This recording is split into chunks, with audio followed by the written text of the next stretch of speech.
Do you like basketball? Basketball, no.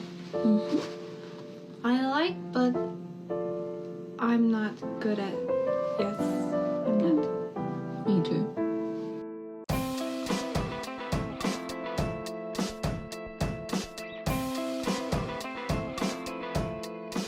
We're going off the cuff. Hello, everybody. Welcome back to the State of the League podcast, the only NBA podcast that talks about the NBA podcast scene. I'm your host, Jack, a.k.a. Joestar. With me, as always, the world-famous Pablo Escobar. Pablo, how the fuck are you doing today, dude? What are we saying about the other podcasts? We could rank them. I don't know. We could do something like that. Turd Sesh, honestly, pretty good. I listened to one of their I don't know, maybe like their All-Star or All-NBA ranking last year, something like that. But it was fun. It was a solid episode. And then beyond that, Bill Simmons, pretty good, hit or miss. But when it hits, oh my God, what are your takes? Honestly, my podcast consumption has fallen off heavy. I don't listen to as much as I have in the past. What do you which I listen? Have you just probably been? should. Are you silence maxing or what? It's just now that we do our own, it's just so much basketball going on that I don't because it's cold. Yeah, And you're not I don't walking go on around. Yeah, so that hurts it. Which, by the way, you know what happened to me today. A snowman assaulted you. Nope, worse. I got a boot on my car. Why? I parked at a McDonald's Okay. to go into a store directly next to McDonald's, get a coffee. Mm-hmm. I was in and out in 4 minutes. They booted me. Are you when I was serious? gone So for- like the store, 4 the minutes. the McDonald's store has boots that they're just busting out like that? I learned McDonald's has two losers who sit in their cars and just monitor the parking lot. The second somebody parks their car and doesn't go right into the McDonald's, they snap into action. Then they say it's $170 to get this boot off. $170? Yep. That's fucking crazy. Shout out to the free market, man. It's so incredible that one humble guy just selling burgers, flipping burgers, wrapping them up and throwing them out a window. It can result in a small army of people who only exist to make the world worse for everyone else. McDonald's food workers, heroes. McDonald's parking lot enforcers, class traitors. Did you break the BDS? Is that still going on? Well, I wasn't getting McDonald's. Oh, I guess not actually. So yeah. So But technically, just to be clear, everybody, mm-hmm. the McDonald's part was always a little ridiculous because I'm pretty sure it was one franchise in Israel that made burgers for the soldiers, Mm-hmm. and I'm pretty sure right after that McDonald's bought out that franchise and they were like, "Stop making we're off this wave." And so I don't think they have continuously supplied food to the IDF. I could be wrong though. I heard that the Hamburglar went on birthright. So Oh. I don't know what to make of that, but I never had good vibes around that guy anyways, so it doesn't tear me apart. It's just the fact that, like, Ronald and the boys, like, the fact that Grimace is so willing to just tiptoe around that, it doesn't make me feel great. So, guys, please tell your friends to subscribe to the Patreon. Everyone who's not Woken Strategies, please sign up. I gotta pay $170 The Pablo's for Boot nothing. tier, $170 Patreon tier that someone can subscribe to.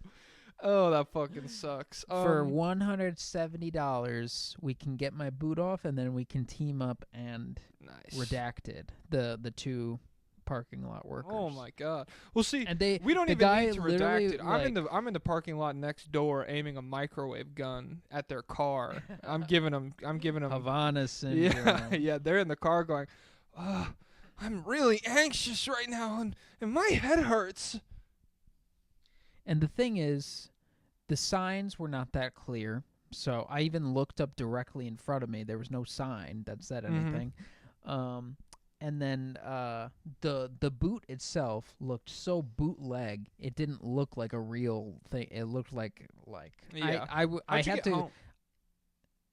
I paid it. Oh, that fucking blows. Oh my god. Yeah. They just, and then some random guy runs out to me as soon as I walk up to my car.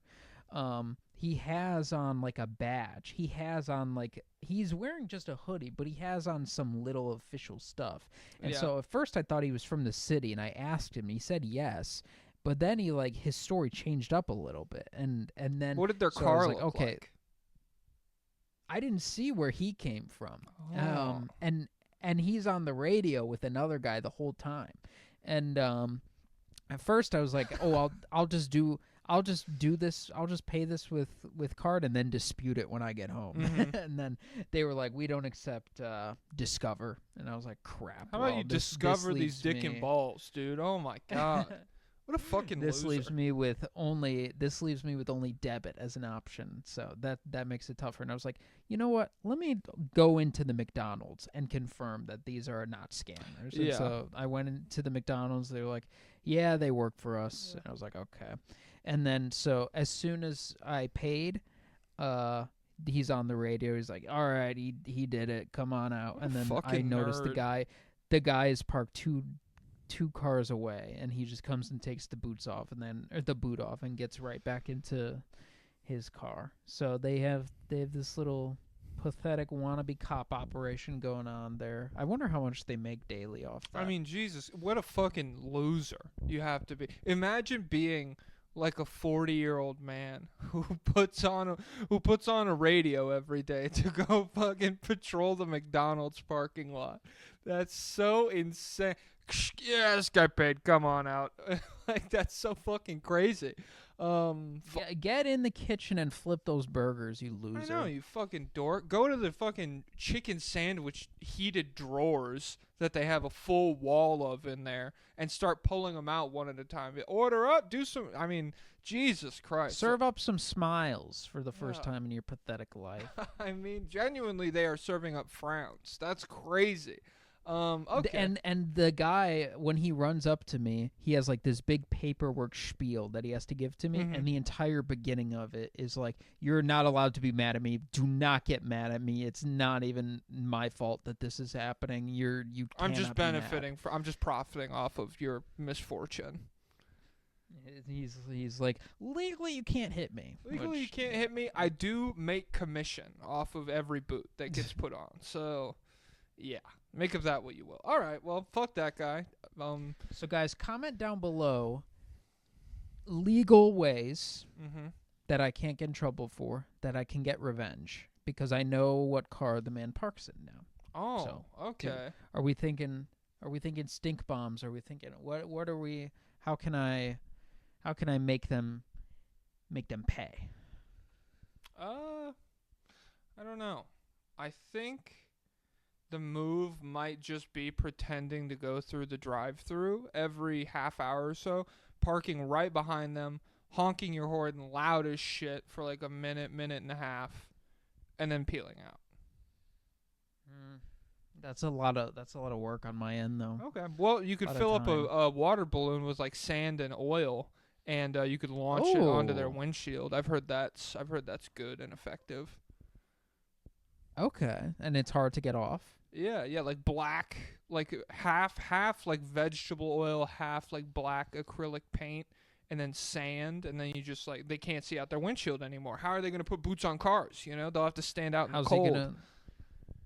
How's he gonna put boots on cars? Guys, let's get this. Let's blow up this Patreon, and then we'll pay a guy to stand in the parking lot to just disrupt the boot putting on process. Hell yeah. Did you ever play Skate? I didn't play Skate. I played Tony Hawk Pro Skater, but not the Skate game. In Skate 2, you know Rob Dyrdek's Fantasy Factory? Yes. Well, so they were in the game, or like Rob and Big were in the game, and you could pay Big to stand by you and push away security guards. Like whenever you skate, there was a chance. There were some areas that were blocked by security guards, and so they would run over and try and shove you off your board, and they would attack you and stuff. But if you pay big, he shoves them away. So rest in peace we to could Big, we could get dude. that kind of situation going. We could be. It'll be like Jack Doherty. You know him? I was just gonna say that. Yeah, that's like the at least morally gray version of that. Like Jack Doherty, morally bad. Like the way he does it, where he just gets to like, I don't know, whip his nuts out in the mall or whatever, and nobody can do anything because there's a 7-foot tall guy that he pays $50 an hour. That's terrible. But I don't know, beating the shit out of a security guard who's trying to put a boot on your car, for example, or something, that could be the move. Yeah, but Jack Doherty, one of the only guys worse than the security guards I ran into today. Mm-hmm. Did you see the Paul brothers like broke Theo Von's chair at Trump's inauguration? Yeah, but then he's come out and said, nah, they didn't do it. The Theo Von it's so insane to me how good his PR is, where he like had a podcast clip where he was like, it's okay to be trans, and then like 48 hours later he's literally shaking hands with people who are like, their handle online is like, trans people deserve to die 500, and everyone's like, I just can't get a read on this guy. I just can't, like, he's just the middle of the political spectrum. It's really tough. I mean, I've seen a video of him at a UFC match where they're like, Theo, how many genders are there? And he's like, I'm old school too. And then, so he's what the majority of people in America are. He's macro racist, or he's not racist, but macro. Well, I guess race. He's macro evil, but micro nice. Like he supports these institutions that do a ton of bad stuff, but like. Yeah, when he has a trans person on his podcast, he's like, go for it. I don't really care. But then when it becomes the fictional teachers transing all the unwilling 8-year-olds and doing it against their will, then he's well, it's the Joe Rogan problem where like if you are one-on-one and you just tell him a story, he'll be like, is that real? Is that real? And so like if you're just like, yeah, you know, my parents don't really support this, but like I feel in my heart that's what I have to do, and like clearly it doesn't hurt anybody, and I'm just like living like my truth. He'll be like, hell yeah, brother, absolutely. But yeah, if you're like, well, my little sister's in elementary school and they literally have to put on a fursuit before they go to class every single day, he's just like, yo, that's fucking wild, dude. I remember in my hometown, monkeys got out one time or whatever. The best thing that happened for his brand was Kamala not coming on the podcast. There's not a clip of her going, we're not going back. And then he says, yeah, you know what? We're not going back. You're right. We're going forward into the third Trump term, ladies and gentlemen. That's what's going on. You are a girl boss queen. You are a girl boss. You know, DEI, it's kind of just a buzzword that a lot of people are scared of. But after talking with you, I can kind of get behind some of this stuff. You know, I had black friends in my hometown. They're still there because they couldn't get hired. And it's like, oh. Well, do we even know if Kamala supported DEI? Or is she like, Maybe it'd be the reverse. She goes on his pod. He presses her for like 30 seconds. And she's like, I don't actually. Theo, cut this out. None of this shit matters to me. It's the ticket. I'm just trying to get back in the fucking White House, dude. None of this is real. Well, you know, did you see why she lost? I mean, why? Why'd she lose? It was Doug's fault. Doug? That's the latest report. It's Doug's fault. Doug who? Her husband. Why? What did he do? He cheated on his first wife.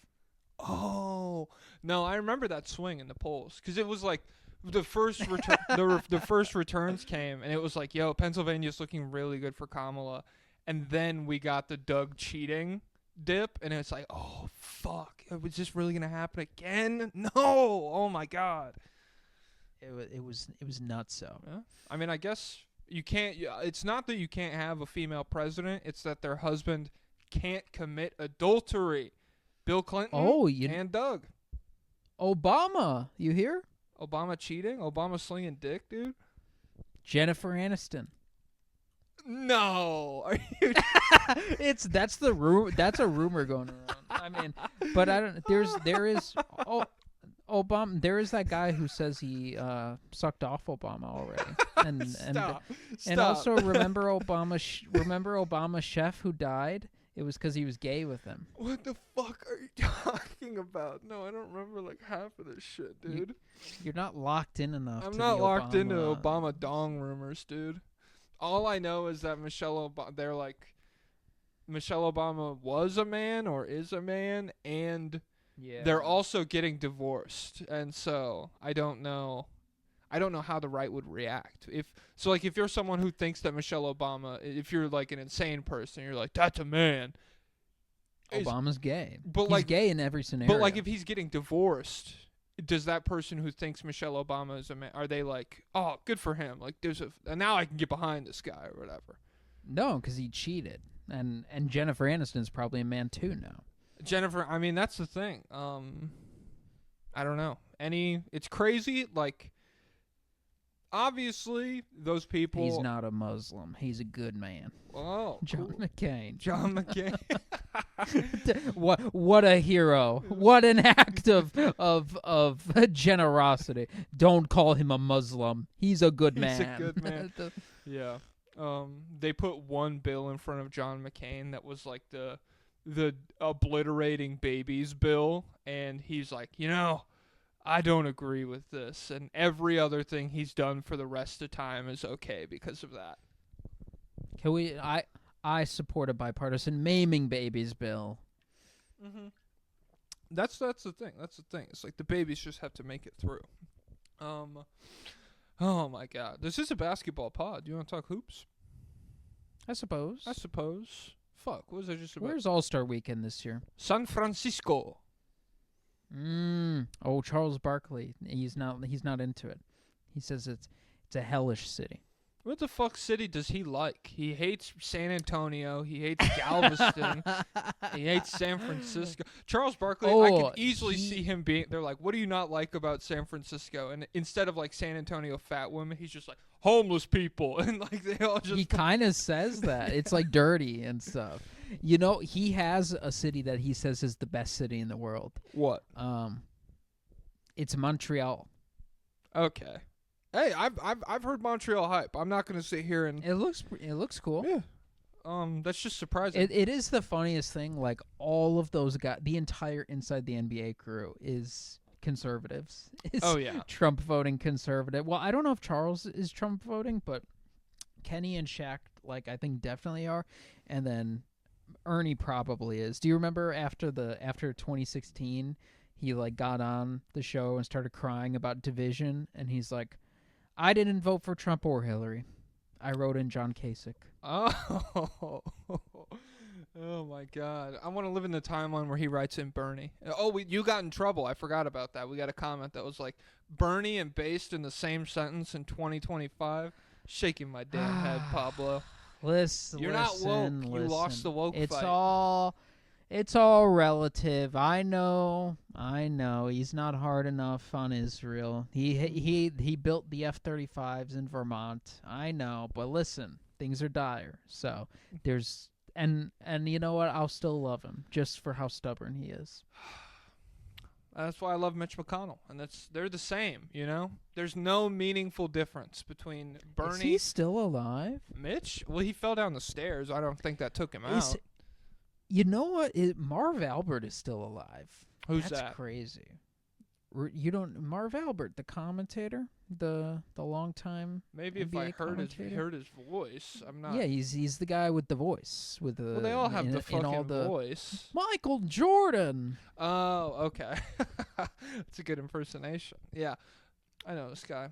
You know who's definitely dead, but I would love to have on the pod is the Celtics announcer who for like the whole 60s, 70s, 80s with like Bird was and he was like his voice was just like Bird stole the basketball and like they're like he's the most iconic sports commentator of all time, and it's just, oh my God, Bird stole the basketball, Oh my god, dude! Shout out to that guy. Let me see if I can find them.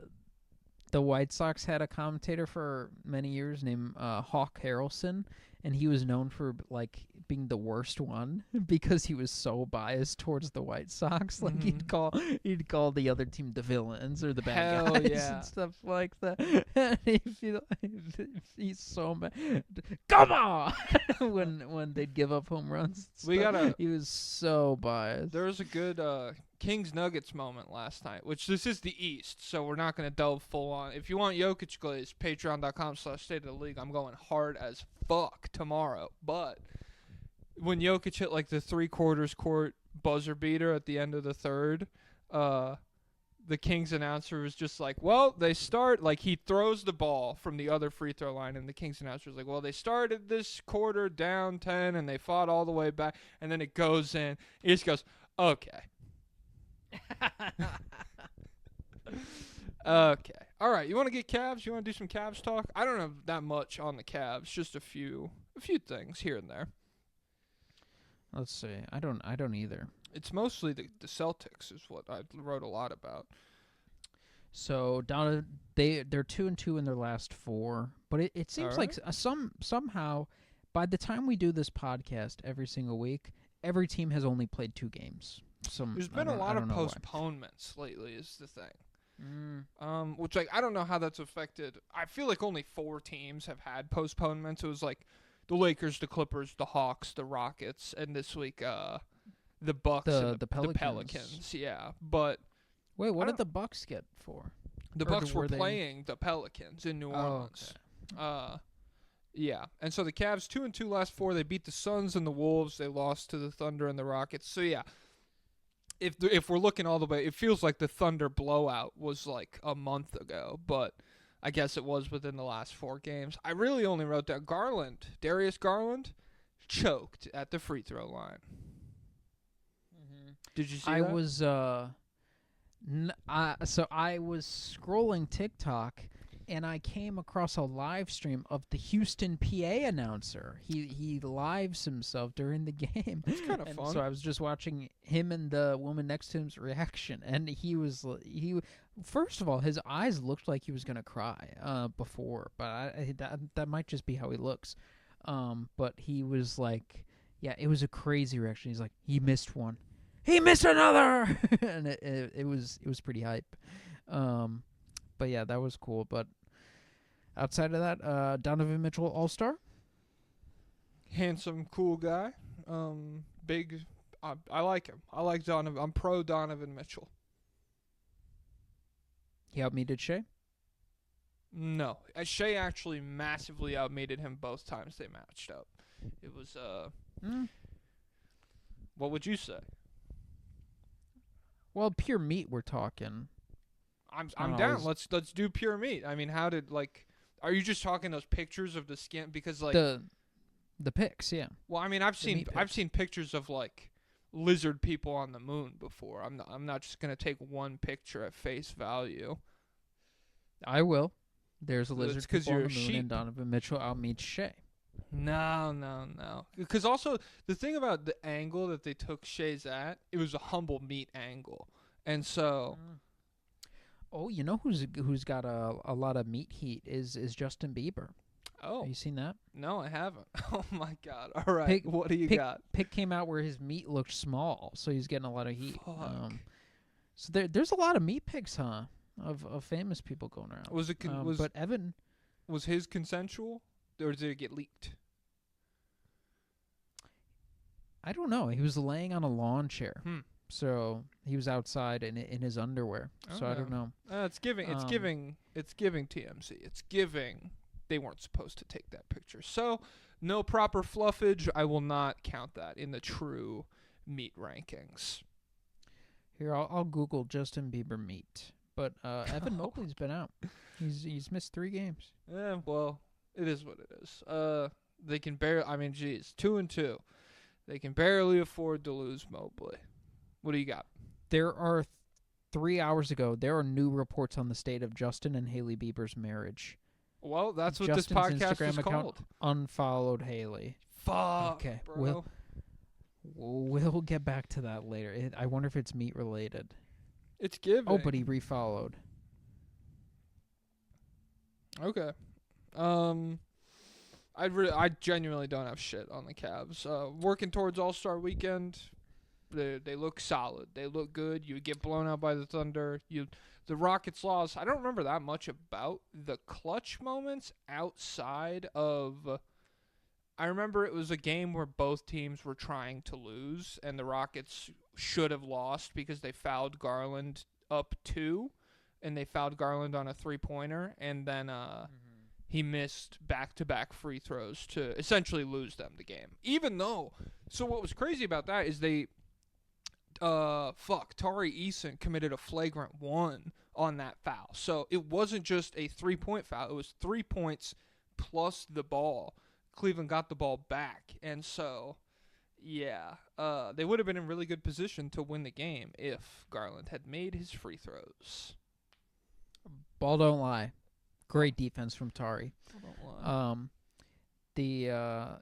So Kenny Atkinson is going to coach the All-Star game because they're the top seed, right? Mm-hmm. But there's 4 teams now. Yes. So he coaches one of them, and his assistant coaches another. And then we coach the other 2. I was thinking about that I don't know, it had never occurred to me. I was thinking about that while I was watching the other day, where it's just like, imagine having to like go into a locker room at halftime and like make adjustments based on what you had just seen. Like, there's just so much information in a basketball game that I'm like, I'm way too stupid to even know that it's going on. I'm just watching the ball go in the hoop. I'd be pretty stagnant. Well, you stick to the game plan. That's the thing. I'm very comfortable giving up threes. I'm packing the paint nonstop. Nice. Well, especially against the Rockets. I mean, good Lord. All right. I mean, do you have any other Cleveland thoughts? Anderson Varejao. He opened up a Cleveland Cavaliers-themed basketball court and community center in his hometown of Victoria, Brazil. Nice. Shout out to Varejao. Shout out to the Dwayne Wade dunk. I always like it when a guy theatrically adds to a great poster dunk in some way. And with Varejao and the Dwayne Wade dunk, there's no way that Wade dunked with the ferocity to launch like a 300-pound man into the stanchions like it was like an anime and he just got fucking punched by the main character. But Varejao's flop really added to the mystique, the prestige of that dunk, if you will. So, yeah, shout out to that. Shout out Brazil. Shout out Brazil. Shout out to fucking those bird movies. Rio. Never saw it. Saw the first one. I don't remember that much about it, and I did not see Rio 2. So, 27-30, huh? The Boston Celtics. 2-2 in their last 4. They beat the Warriors and the Clippers. They lost to the Hawks and the Lakers. So they beat the shit out of the Warriors. 40-point win. And it's tough because the Celtics are the caliber of team where none of that matters. You could beat a team by 70, nobody cares. But if you lose big, it's the most important thing that's happened this season. And that's what happened against the Lakers. They were down as many as 24 points in the fourth quarter, and they lose by 21. The normality. Jason Tatum's last 4. 21 points, 8 rebounds, 6 assists on 40, 29, 74 shooting splits for 51% true shooting. Not great. 29% from 3 on nearly 10 attempts a game. Not great. And it seemed like he really struggled with the Lakers' physicality. Like, watching that game, you could argue, oh, they're letting him get away with fouls or whatever. And I mean, in a more like ticky-tack game, sure. But that was just like the level that the refs allowed. And even when it was like Reeves or Gabe Vincent, even if when it wasn't like a big man down protecting the rim once Tatum turned the corner, still just a really rough game for him. Well, your problem is you're judging him by stats that make him look bad, like points, rebounds, assists, efficiency. Oh, what do you got? What do you got? But there's some stats that make him look really good. The NBA put out the merchandise sales numbers. He's, guess where, in jersey sales? Number 5. He's number 3. Oh, Only that's really behind good. Steph Curry and LeBron James. So Jason Tatum, and I think the Celtics are number 1 overall in team merch sales, which I wonder. No, well, I was gonna say I wonder if it's just whoever wins the championship sells the most, but I bet like Denver wasn't number 1. But it's just the Celtics are probably always up there. So if one of the major Yeah. teams wins, they gotta be number 1, I would imagine. But still, yeah, the Celtics have been in a funk for longer than I expected. I thought this would be Yes. short turbulence, but it has not been. They are the 20th ranked offense over the last 10 games. They're just getting a lot of stinkers from guys. Like you brought up Tatum, but Derek White in his last 9 games has shot 33% from the field, 24% from 3. Yeah. Drew Holiday is having some stinkers. He's averaging like 9 points a game this month. Jaylen Brown? And stinkers?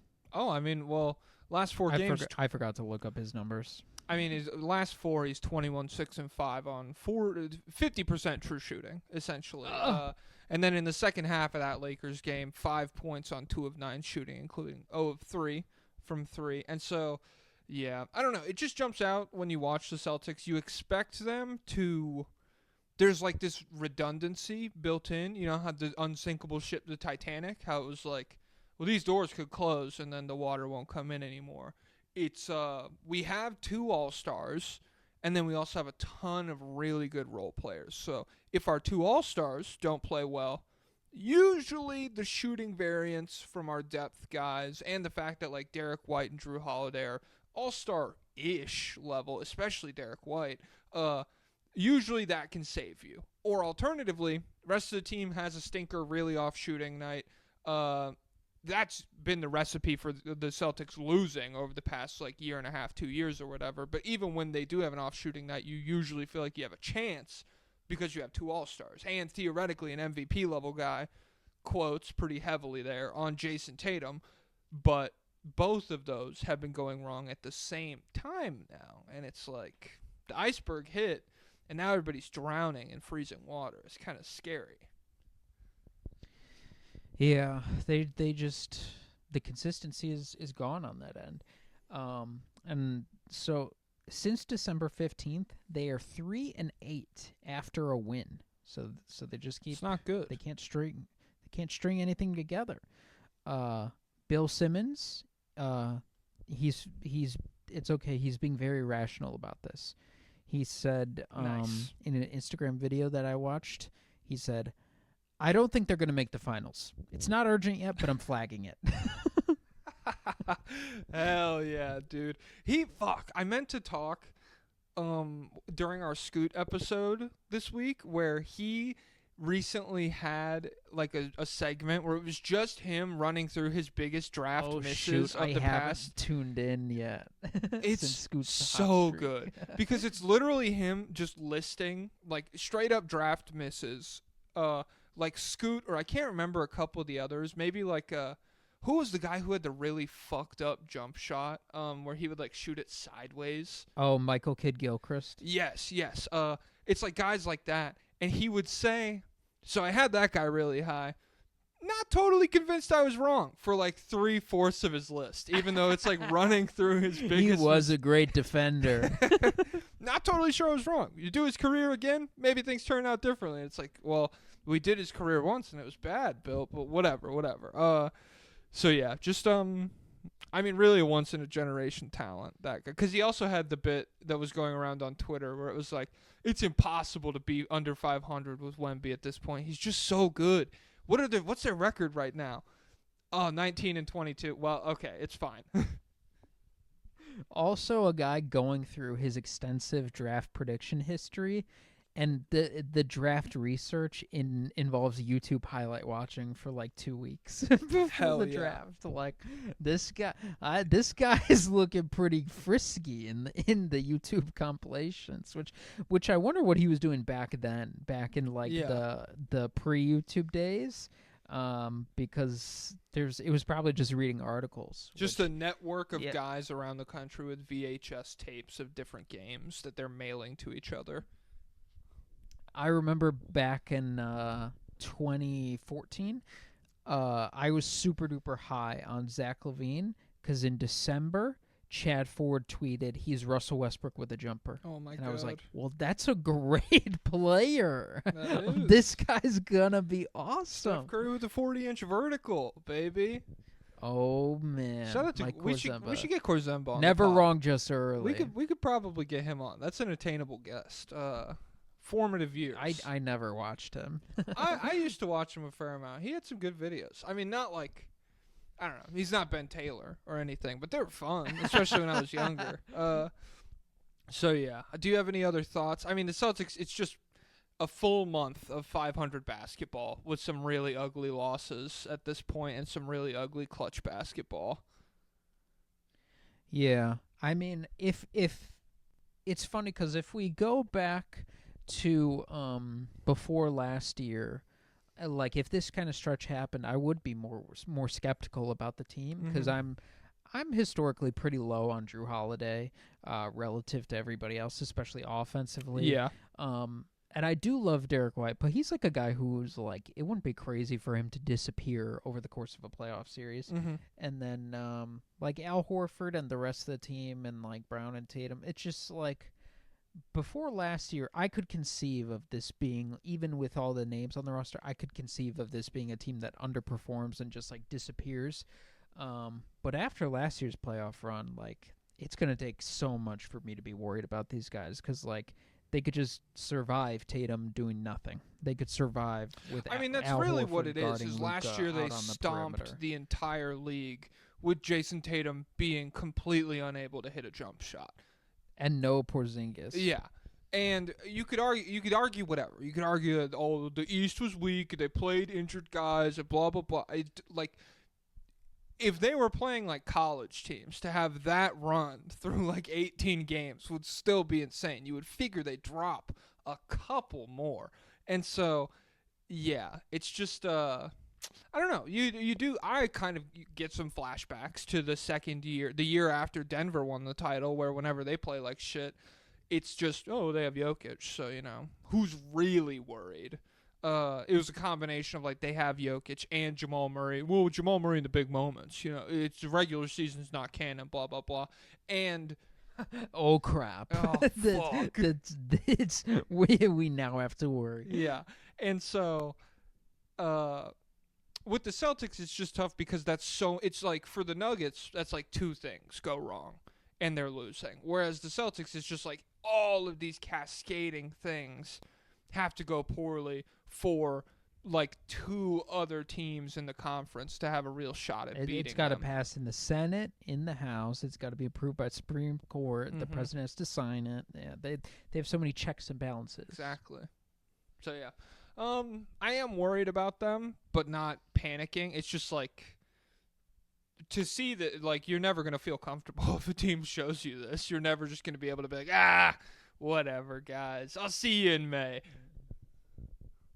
Which, by the way, I don't want TikTok to be banned, obviously, but it is kind of crazy that there could be like it could pass all the way through Congress and then Supreme Court is like, yes, stamped. This is epic. We're keeping this. And then somehow the president can still stop it. Like, that seems kind of wild. I don't know how the full system works. Bongress. Anything there? Bongress. And that means we're Crips.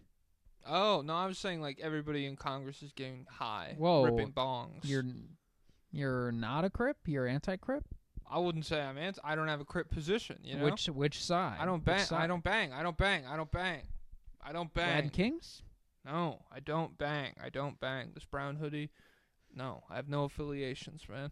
That's why I'm wearing a black hat. I mean, it feels like every color is associated with. That's why I couldn't live in LA. It's not the natural disasters. It's not the price of living there or anything. It's not having to encounter like tech bro assholes or whatever. It's just the fact that I would be scared to wear a colored hat. Yeah, I would just feel bad about the groups that I don't pick to join. What if they needed me? Yeah, I remember that was a big loss. It's like you're rushing a frat. I had a middle school teacher who told us, So it's like a thing in Illinois where when you first start teaching, and it's probably a thing in LA too, where like and probably Nebraska also. when you first become bro, they tried to sneak in Nebraska. When you first become a public school teacher, like they make you teach in like impoverished and rough neighborhoods and stuff like that. And so a lot of the Illinois teachers will have stories from when they like taught in the hood or whatever. Yeah. So I had this one teacher in 8th grade who told us like on one of his first days of teaching in a really bad neighborhood, like he was wearing a red shirt or something, and a guy came up to him. He's like, "Take off the shirt. That's the wrong colors." He's like, "No." And then he's like, "I'm gonna kill you if you don't take off that shirt." He's like, "No." And then it ended up he ended up not being killed. But it was like he stood on business. That's the type of thing. Yeah, he stood on business. Nerd that's goes to the hood though. and mugs everybody. That's the type of story though that when you grow up and you remember, you're like, number one, he was like trying to impress us 8th graders. Number two, it's like that's not good. That's not a good thing you did if it's real, which it's definitely not real. But he's trying to impress 8th graders with a story about like an 11th grader. Yeah. So yeah, guys, if that scenario ever does happen, which I don't know if that's even real, like just take the shirt off. Yeah, I don't know. Believe it or not, that doesn't happen in Nebraska, which is not to say that there aren't like gang-related activities or anything in Nebraska. I just felt I lived in a very nice part of town. It was the Omaha mob. Hey, very red line town, baby, very red line town, you know. And I was on in Ozark. There was the Kansas City mob. Hey, I don't know what a Kansas City accent would be, and there was no mob in Omaha. Yeah, I don't remember where I was going. Do you want to talk about the Knicks? I suppose. I don't have shit written down for them either. I sandwiched a big Celtics bit between two sparse teams. Okay, so Knicks 3-1 over their last 4, beat the Nets, the Hawks, the 76ers, and then they lost to the Wolves. Cat and Brunson, all-star starters. Good for them. Yeah, it's big. The first Knicks duo to start the NBA All-Star game since John Starks and Patrick Ewing. No, John. Got to go back further. Oh shit! What is this? Is this fucking World B Free and somebody else? No. It's just Clyde. Yeah, Walt Frazier and Durling. Another famous nickname guy. So Clyde the Glide Frazier and It's a rhyming one. Poopy Doopy. Fuck, I'm trying to think of what this guy's name is. You're gonna like hit me over the head with it. What is it? Earl the Pearl Monroe. Oh my God, John 1975. Steinbeck's the Pearl. That's why he was named that. He loved the book so much. Really? Nerd? No. Nerd much? No, not really. No, if you read, you're a loser. But I'm not literate. They're I can't read. starters. I can't read, so don't tell people I could read. Now that's cool. But yeah, there's not too much new stuff going on with these guys. But Mitchell Robinson, the Knicks are optimistic that he will be ready to make his season debut by early to mid-February. Ian Bagley. Hell yeah. I really don't have that much. I mean, if Mitchell Robinson can play, that's sick. Can they beat the Celtics and the Cavs? Well, that's what I'm saying. It's like, yep. If the Celtics, Celtics, yep. if the Celtics are bad now, Knicks are good. Who's to say? 20th ranked offense, not beating the number 1 offense. What are the Knicks now? I don't even know. They're up there. I don't have shit else. There was a video of Josh Hart getting dressed in the background. They were like interviewing Brunson, and Josh Hart was changing his shirt, and he looked really ripped. And all the comments were like, "Hey, Josh Hart." So, yeah. You know we could pwn him anytime we want, right? Josh Fart? Yep. Yeah. Yeah. So watch your tone when you're Stay talking. on your toes, buddy. Joshy. Don't ever go on Turd Sesh if you don't want to be destroyed into oblivion. We could do it. Jalen Spumson, something like that. Oh, Yeah. Karl Anthony Browns. Oh my God, this is so easy, dude. What are you looking at? I was looking out my window. Okay. Well, I mean, what's out there? It's bright out. Well, that's fun, I guess. Who's next? The Bucks. Let me timestamp this bitch. Timestamp that. 45. The Milwaukee Bucks. 3-0 in their last 3 with a postponement that we already talked about. They have beaten the Heat, the 76ers, and the Raptors, and then they were going to play New Orleans, but New Orleans got 10 inches of snow. So, pretty crazy. It's crazy how people still don't get that, like, the issues that they don't have salt, and they don't have plows, and they don't have anything to move the snow out the way. Yes. Because they're, my city gets that every day in winter. How do you guys not deal with that? It's me, Josh yeah, Allen, fan 920. What do you mean, 10 inches? Okay, I've watched the Bills in 10 inches of snow. I built bleachers out of 10 inches of snow. It's the same thing with England when they get like a 80-degree heat wave and everyone dies in their houses because they're so hot. But there's a lot of trade smoke going on with this Milwaukee team. They've made Chris Middleton and Bobby Portis available per Brian Windhorst.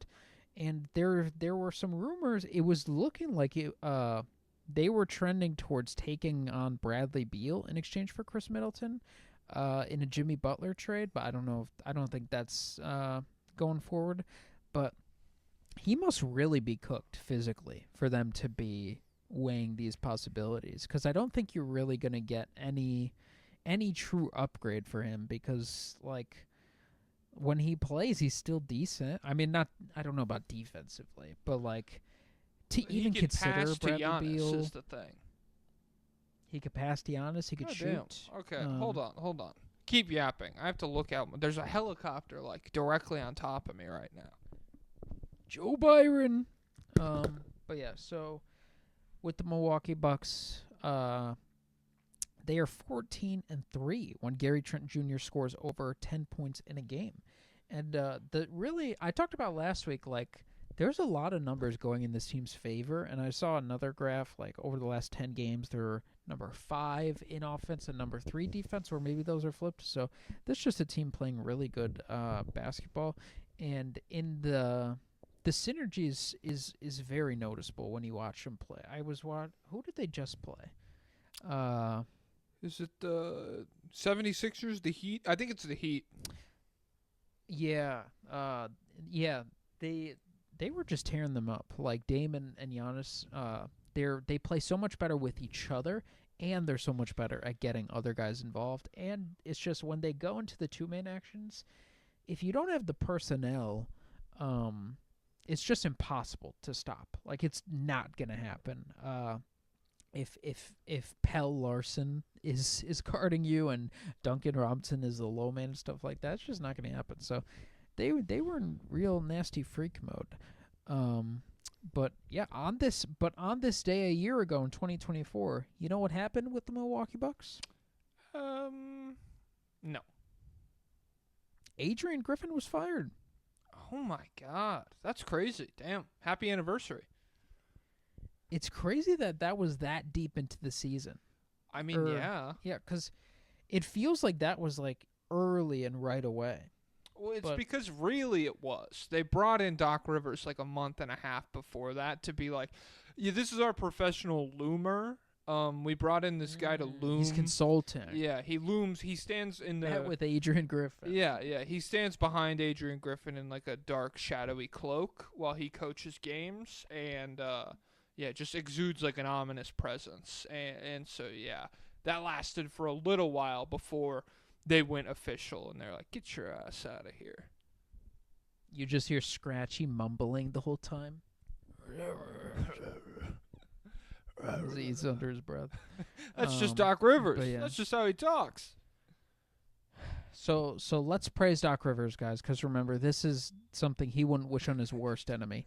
There's nothing he wants we really less than doing to have this taken again? this job I mean, and lasted for an entire year. So what a hero. But I think Bucks fans are happy. Mhm. They think it was the right move. Yeah, this is a team that when they get enough help from their depth, which they have been, things are going well. Gary Trent Jr., all these guys. So I don't know if there's going to be a trade that can realistically change things for them. yeah. Maybe they can pull off some kind of heist for Jimmy. I think all the Jimmy trade packages are now going into convoluted 4 or 5 team mode. Yeah, so I'm yeah. officially It's out mostly 4 or on 5 the teams, Fanspo machine. and they all go to Phoenix. And so it's like I don't see that many where it's like 5 teams and he ends up in Milwaukee. Yeah, so I think I would imagine there's no pathway for them to get better, and I would just hope and pray for Chris Middleton's health, but we'll see. Yeah. I don't know. I agree that there's not really a trade out there. Like if somebody trades, for Bobby Portis in 2025, I will not, like, it defies everything I understand about the sport of basketball if somebody makes that move. Even if it's for like very little, like just maybe if you're like Detroit or something, just a team that like doesn't really care what happens in the playoffs. Yeah, go ahead. But yeah, I don't really see anybody moving for Middleton or Bobby Portis. It just feels very much like we have bad players if anybody wants them, and so I don't feel like that's going to materialize over the next couple of weeks. Who knows though? Who knows? Edit this. Chris Middleton's not bad. He's just in pain. Hey, I know a lot of people. Dame last year it was emotional turmoil, and we saw now he's healed. Now he's Glorilla. Was that who it was? Wait, which is worse, divorce or ankle? Double ankle surgery. That's like 2 divorces. I mean, Dame was going on the court and just like, oh man, I wish things were going better Chris for me Middleton's outside of going this. on the court.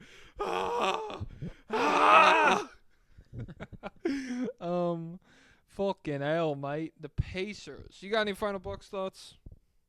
Nope. How about they Timestamp him get and the- move him out of here. get the buck out of my We're face? making good pal. pace here.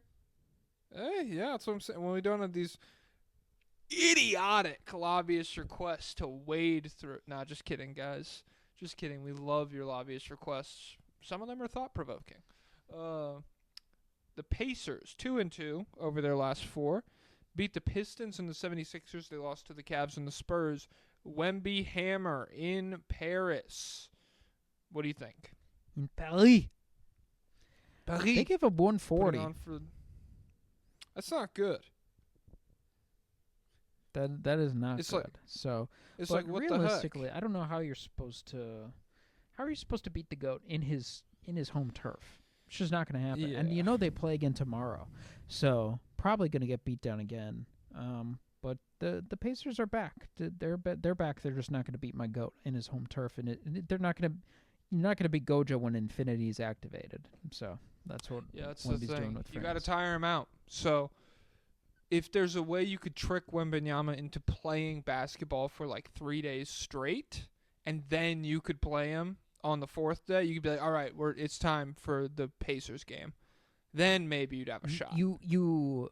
Well, no, it's the same as Gojo. You just force him to stay up because he goes to bed at 9 and he reads. Take away his book. Make sure he's going to bed 1 a.m. every night. He's, I cannot function. Wait, surely I can have the cigarette and croissant in the morning, but you don't let him have that either. Nice. So, big problems. I'm gonna rewatch the what's the Gojo High School art called? I can't even remember. Perfect. No. Well, don't do it. Don't do it because it's going to be in theaters soon. A some movie? It's the same thing but just repackaged into. They're going to make it theatrical, so you could go to the theater and watch Hidden Laboratory. Hidden Inventory. Hidden Inventory. I hate going anime movie in the movie theater. Like, I don't judge people who like. When's the last time you went to one?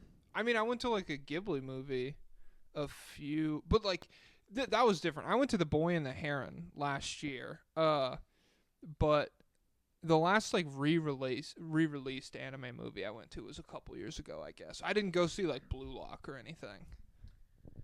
I did see Blue Lock. I saw the Blue Lock movie, and that was when there were only 2 other guys in the theater, and then one of them left a ton of trash in his seat. But I was the last one to come out of the theater, and the cleaning crew was walking in, so I bet they thought I left that mess. I didn't. Yes. But when I went to see the JJK movie years ago, the JJK Zero in theaters, the like little prequel movie, and I was shocked because the demographics had majorly shifted. It was no longer smelly dweebs, smelly embarrassing dweebs. It was cool emo alt kids. Well, that's not even what I'm concerned about. There's like trailers before those where it's like, it is straight up like trailers for the anime. Like, what if my girlfriend got transmogrified into a toddler or something? And it's like, I'm just sitting there with like, it's the story of true love. It's the big screen, and I'm like, okay, dude. I paid for this. Yep. I'm financially supporting this. Yeah. But whatever. Maybe I will go I see saw it. the Haikyuu movie too. I'm anime movie pilled, huh? I guess, yeah. More than regular movie pilled, you loser. God, I should see Bob Dylan tonight. You Who plays should. tonight? It was good. It was a good movie. I liked it a lot. Ooh, Jonathan Kuminga weeks away. Damn. Who's after? Are we Pistons talk now? Holy shit. Let me timestamp this bitch. 56. All right, yeah, I could skip these trash games. You know who plays today? Who? Blazers, Hornets, Cavs, Sixers, Pelicans, Grizzlies. Is that it? Yeah. Holy fuck. They're calling it the Watch a Movie special, dude. I'm watching a movie tonight for sure. Oh my god. It's Rivals There's Week. a ton of games tomorrow. Yeah, well, it's probably the Rivals Week thing. Is that they wanted to get all these fucking bangers out. Okay, so the Pistons, very high in the standings to be seeing our friends in Detroit. 2-2 in their last. Hype. What'd you say? A lot of hype. A lot of hype. 2-2 in their last 4. Beat the Hawks and the Rockets, and then they lost to the Suns and the Pacers. Cade Cunningham, back-to-back 10-turnover games. I'm starting a new.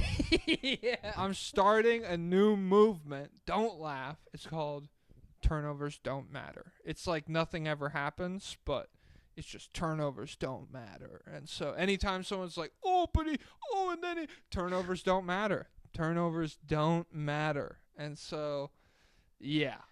Cade in the win over Houston, 32 points, 9 rebounds, 7 assists, 66% true shooting with 10 turnovers. They win by 11 points. Who gives a fuck?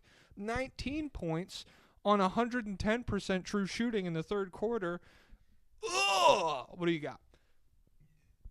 He's playing great. Everyone loves Cade. The turnovers are so bad. Turnovers don't matter. Have you seen them? Have you seen them? Go on NBA.com and watch through all of them. They're so bad. He's playing the Rockets. What is he doing? He's playing the Rockets. He is the Terror Twins. It's one thing to say turnovers don't matter when it's like Trae Young or Westbrook or Harden, God. like these guys, because they're trying to like make things happen and they take gambles that don't pay off. Cade, they're all the worst turnover you have ever seen. It's all just him dribbling and looking away, and they just take it from him. He's like, oh, crap, they got me. And it's all him. He doesn't think defenders will do anything. And when they steal it, it doesn't change his approach to the future. Like, he just thinks he can throw the ball anywhere, and no one will do anything. Oh, it's so incredible. He is the Jameis Winston of NBA passers. This is like Jameis's 30 touchdown, 30 interception season. It's so crazy. He's too nonchalant. He is showing the perils of nonchalantness. They don't matter. I don't know what else to say. It literally doesn't count. They're not canon. Amen Thompson's guarding the entry pass. I'm just gonna throw it right at him. Oh crap! Well, everything looks like it's thrown right at Amen Thompson when he can jump 100,000 feet in the air. Okay. He didn't have to. Okay. He didn't It's have the best to. athlete in the NBA. Let me float this pass when Dyson Daniels is right there. He won't get it. He won't. Oh no. He got it 2 times in a row. Third time's the charm. You're such a hater. You're such a hater. I'm not. You're such a hater. It's like, Cade, don't get discouraged. Don't get shaken up by your turnovers. He's like my what? No memory. Yeah. Well, Trey, watch out. Don't win games. That'd be bad. Oh, I'm so worried you might turn the ball over too much to win the game. How about you win some, you fucking loser? Nah, shout out to Trey. Shout out to D-Lee. Turnovers don't matter. That's the new meta. Turnovers don't matter. Jalen Duren. Oh, just if anyone's curious, if anyone noticed it, no one's locked in on me this much, but just so you guys know, I deleted 2 tweets where I promoted the my appearance on D-Lee's podcast because it had been 6 days, and I wanted to make a death threat on the timeline, and I didn't want him to be responsible linked for that to me if I got in trouble. So that's why. Yep. I deleted Twitter for good. The Pistons 2-2. Oh wait, no, we already talked about that. Jalen Duren outmeets Şengün. That's what I was gonna say. Alperen Şengün, Mr. Oh, aren't you Mr. Şengün's good at defense. I love Şengün's defense. Well, Jalen Duren, 16 points, 14 rebounds, 6 stocks, 100% from the field, 8 of 8 from the field. Ooh, and then Şengün, 11 points, 8 rebounds, 5 assists, 38% true shooting. Kind of can't handle the Duraniac. I just came up with that. So if anyone wants to use it, go ahead. You know what the takeaway from this is? What? Jalen Duren's a superstar. Oh. He's better than we thought. Nice. He's nuts. He's crazy. He's a grown man at 20 years old. You can't guard that. It's so funny to walk away from the Rockets game with both of those sentiments where it's like, this Cade guy fucking worries me, dude. Like, he just does so much insane shit. And then also, Jalen Duren is up next, guys. I've never seen somebody manhandle Şengün like this before. You guys don't get it. Şengün is so strong, he won Turkish MVP against grown Turkish men. It was next level stuff at 18. And they play basketball in a bathhouse. Yeah. But Cade in January is 26, 6-9 on 48, 39, 84 splits, 57% true shooting. He's doing epic stuff. He's yelling at Jalen Green and the rest of the idiot Rocket defenders. I own you, you idiots. Blast off, twerps. Real quote from him. Oh, nice. And then last thing I have is Isaiah Stewart is holding opponents to 47% field goal percentage at the rim. That's better than Wemby. Whoa. Oh, I saw something. Isaiah Stewart. It's not a real stat because Gafford is number 2. Oh, okay. Well, this is a real stat. Isaiah Stewart just outlasted the Confederacy. He just played his 1,491st day in the NBA, and the Confederacy lasted for 1,490 days. So shout out to Isaiah Stewart. Shout out to Beef Stew. Officially more durable than the entire Confederate Army. No cannons, only muskets allowed. Isaiah Stewart gets bulletproof gear. No weapons, just bulletproof gear, and he uses his hands. Mm-hmm. Could he defeat the Confederate Army? Oh, no. Probably not. But the muskets, they take so long. You only get one shot. Yeah, but, he doesn't have a way to, really inflict. Hey, your hands can't do that much. Even, a grown man's hands can't do, that much damage. It's Isaiah Stewart. He could have killed LeBron. Oh my God, we don't need to start that power scaling thing. Jeez Louise. I'm sure LeBron was And going. I'm sure LeBron was going full force right there. You know how pathetic the little British men were back then? Think of British person now. Now think of them It's without not British people. without It's Red Southern 40. people.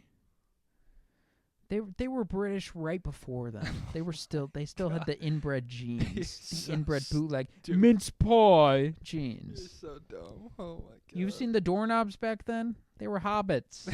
Hobbits. I'm not saying Jalen. I'm not saying beef stew wouldn't take out like a regiment or two. It's just the entire army that we're talking here.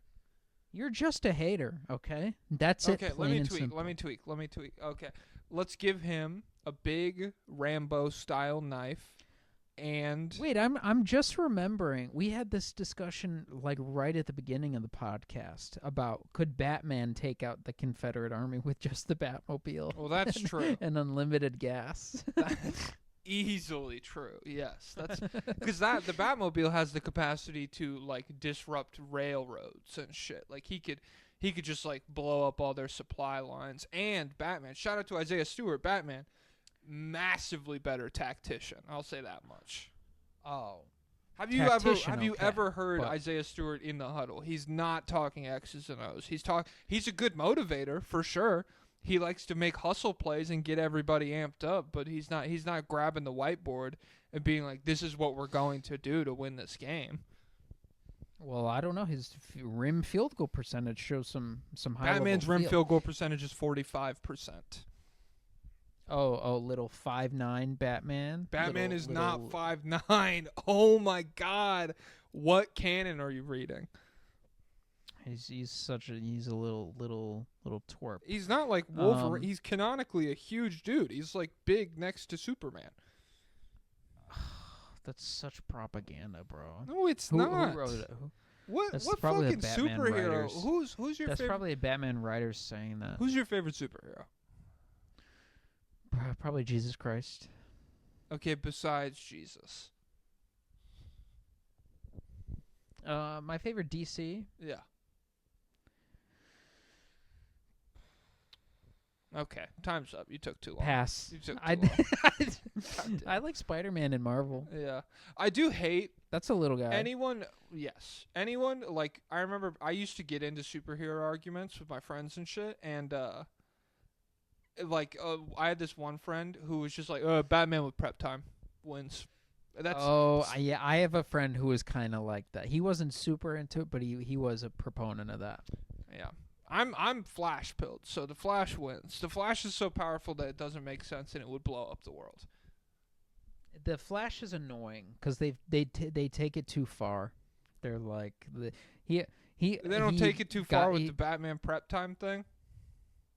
They do, but also like with Flash, you're like he's moving.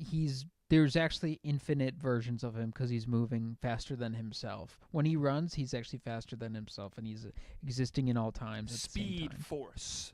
The Speed Force, baby. No. He actually can't punch you. He just phases through you. No, That's he how fast can he's going. phase through if he wants. You can't shoot him with a normal bullet, but he could punch you and kill you in a second. Yeah, so it's too much for me. DC goes too far. Yeah. and like 35% of DC superheroes, their power is to explode like a nuclear bomb. Yeah. It's like, and that's why Superman versus Goku works, because it's just like, okay, well, this is like, it's just two. There's no upper limit on either of these guys. That's like the crux of their character. I'm just an anime guy. I'm an American comic hater. Sorry about it. That's fine. Whatever. Oh, I've been watching Vinland Saga season 2. It's good. Now those are guys. They don't have powers. They don't have powers. They just have big nuts. Shout out to It'll change your life. Wait, you're on season 2? Yeah. I'm just at the part where Thorfinn, Snake like took a step at him, and he was like, "See, your body wants to live." Has your life been changed yet? I mean, I like it. Like I kind of fell off, and so I guess most of the emotional weight of like the end of season 1 has not carried over. Oh, so you don't know the meaning of a true warrior yet. I mean, I don't. But I'm sure I'll figure it out soon. And You still have enemies right now. yeah, I do it. You. Yeah. Don't let me catch you, buddy. Who's next? The Orlando Magic, 0-4 in their last 4. They lose to the Blazers, the Raptors, the Nuggets, and the Celtics. These guys fucking stink. PU. These guys fucking stink bad. They stink bad like shit. Paolo, 7% from the field in a 20-point loss to the Blazers. God damn. He's working his way back. He every game is a stinker or a banger. Mm-hmm. But that's just what we got right now. And Franz was back. What? On the sideline? Franz is back. No, he played In the game? against Portland. What the fuck are you talking about? What? There is no medical way that Franz Wagner played against the Portland Trail Blazers. He's back. Yeah, he was 9 for 19. Scored 20 points. So Franz is back. he had the same injury as that kept Paolo out for like 3 months, and he's back already? Yeah, he's back. He's in action. Okay, whatever. Hey, the fuck? I mean, maybe Mo Wagner's back too. It's so confusing. What the fuck?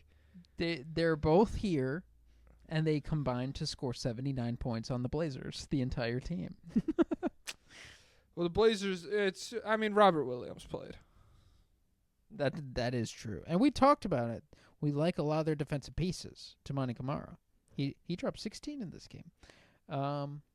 But yeah, so obviously we didn't watch this game, so we don't know what happened. Obviously, I'm fucking Franz isn't back.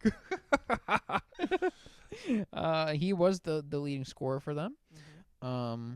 But yeah, it'll be interesting. I saw the reporters were asking Jamal Mosley about like is it a challenge to kind of fit these guys together to like build a system that works for both of them? And his answer wasn't like the most direct. He didn't give the most direct yes or no or whatever. Mm-hmm. But he basically was saying like it's very their feel is their best traits, both of them. And so in order to maximize them, like it seems like his point was it's very variable. Like there's matchups where with the types of players they are, it's best for them to go to attack the center. And then in another game, it might be a better game for them to attack the guards and stuff like that. And so it seems like he's not super into calling plays and having like a set identity in order for them to like fit around each other, but more so just let them figure it out in the flow of the game. They're calling it the best recipe for playoff success that's ever been in the NBA.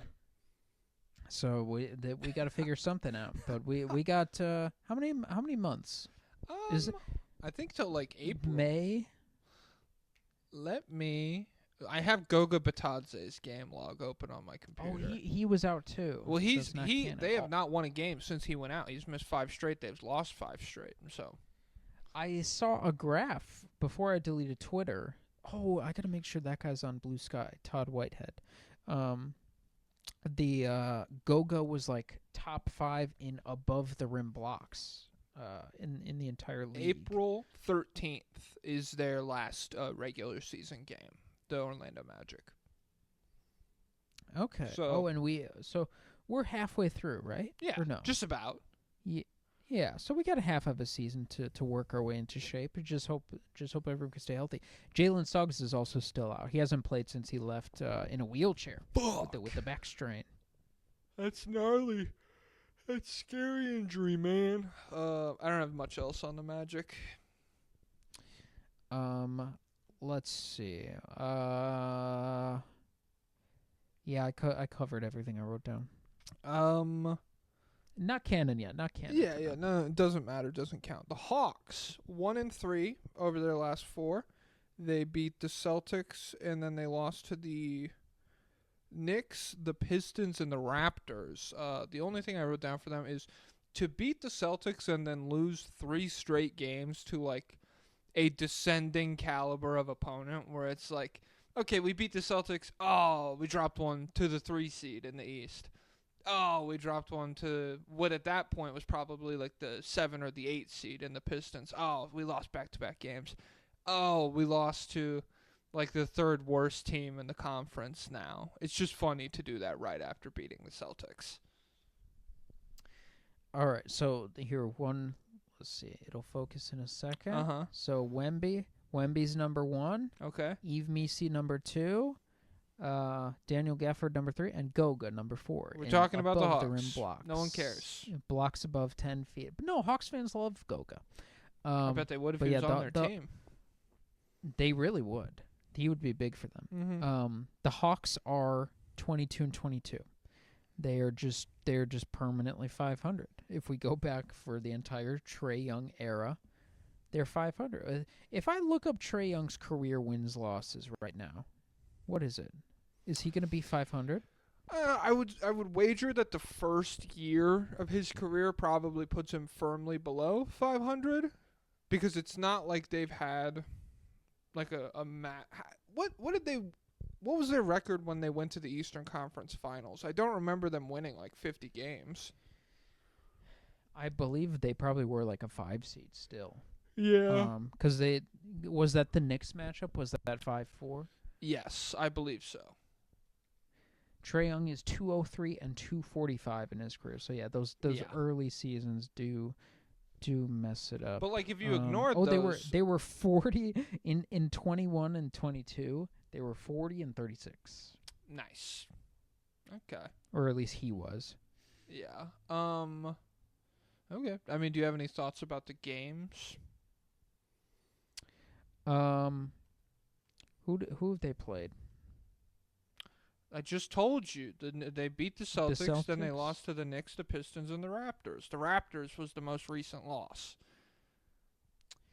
Oh, they lost Jalen Johnson again. What happened? So he hurt his shoulder. Fuck. And I don't think I've checked as of like an hour ago, and there's no update. So yeah, this team it's just disappointing. We had our little Hawks optimism moment, and then everything's gone off the rails since. They just can't stay healthy. Hell yeah. I mean, yeah, it's just tough because I don't know. There was this moment where it was like, oh, this is the year we won't be the 8 seed.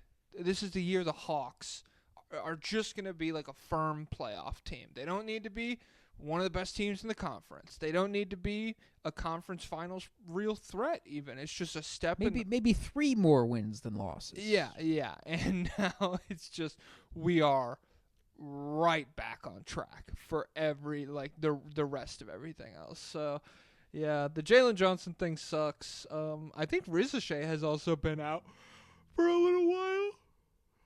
Let me see. Zachy Riz. So they're the 8th seed right now. Okay.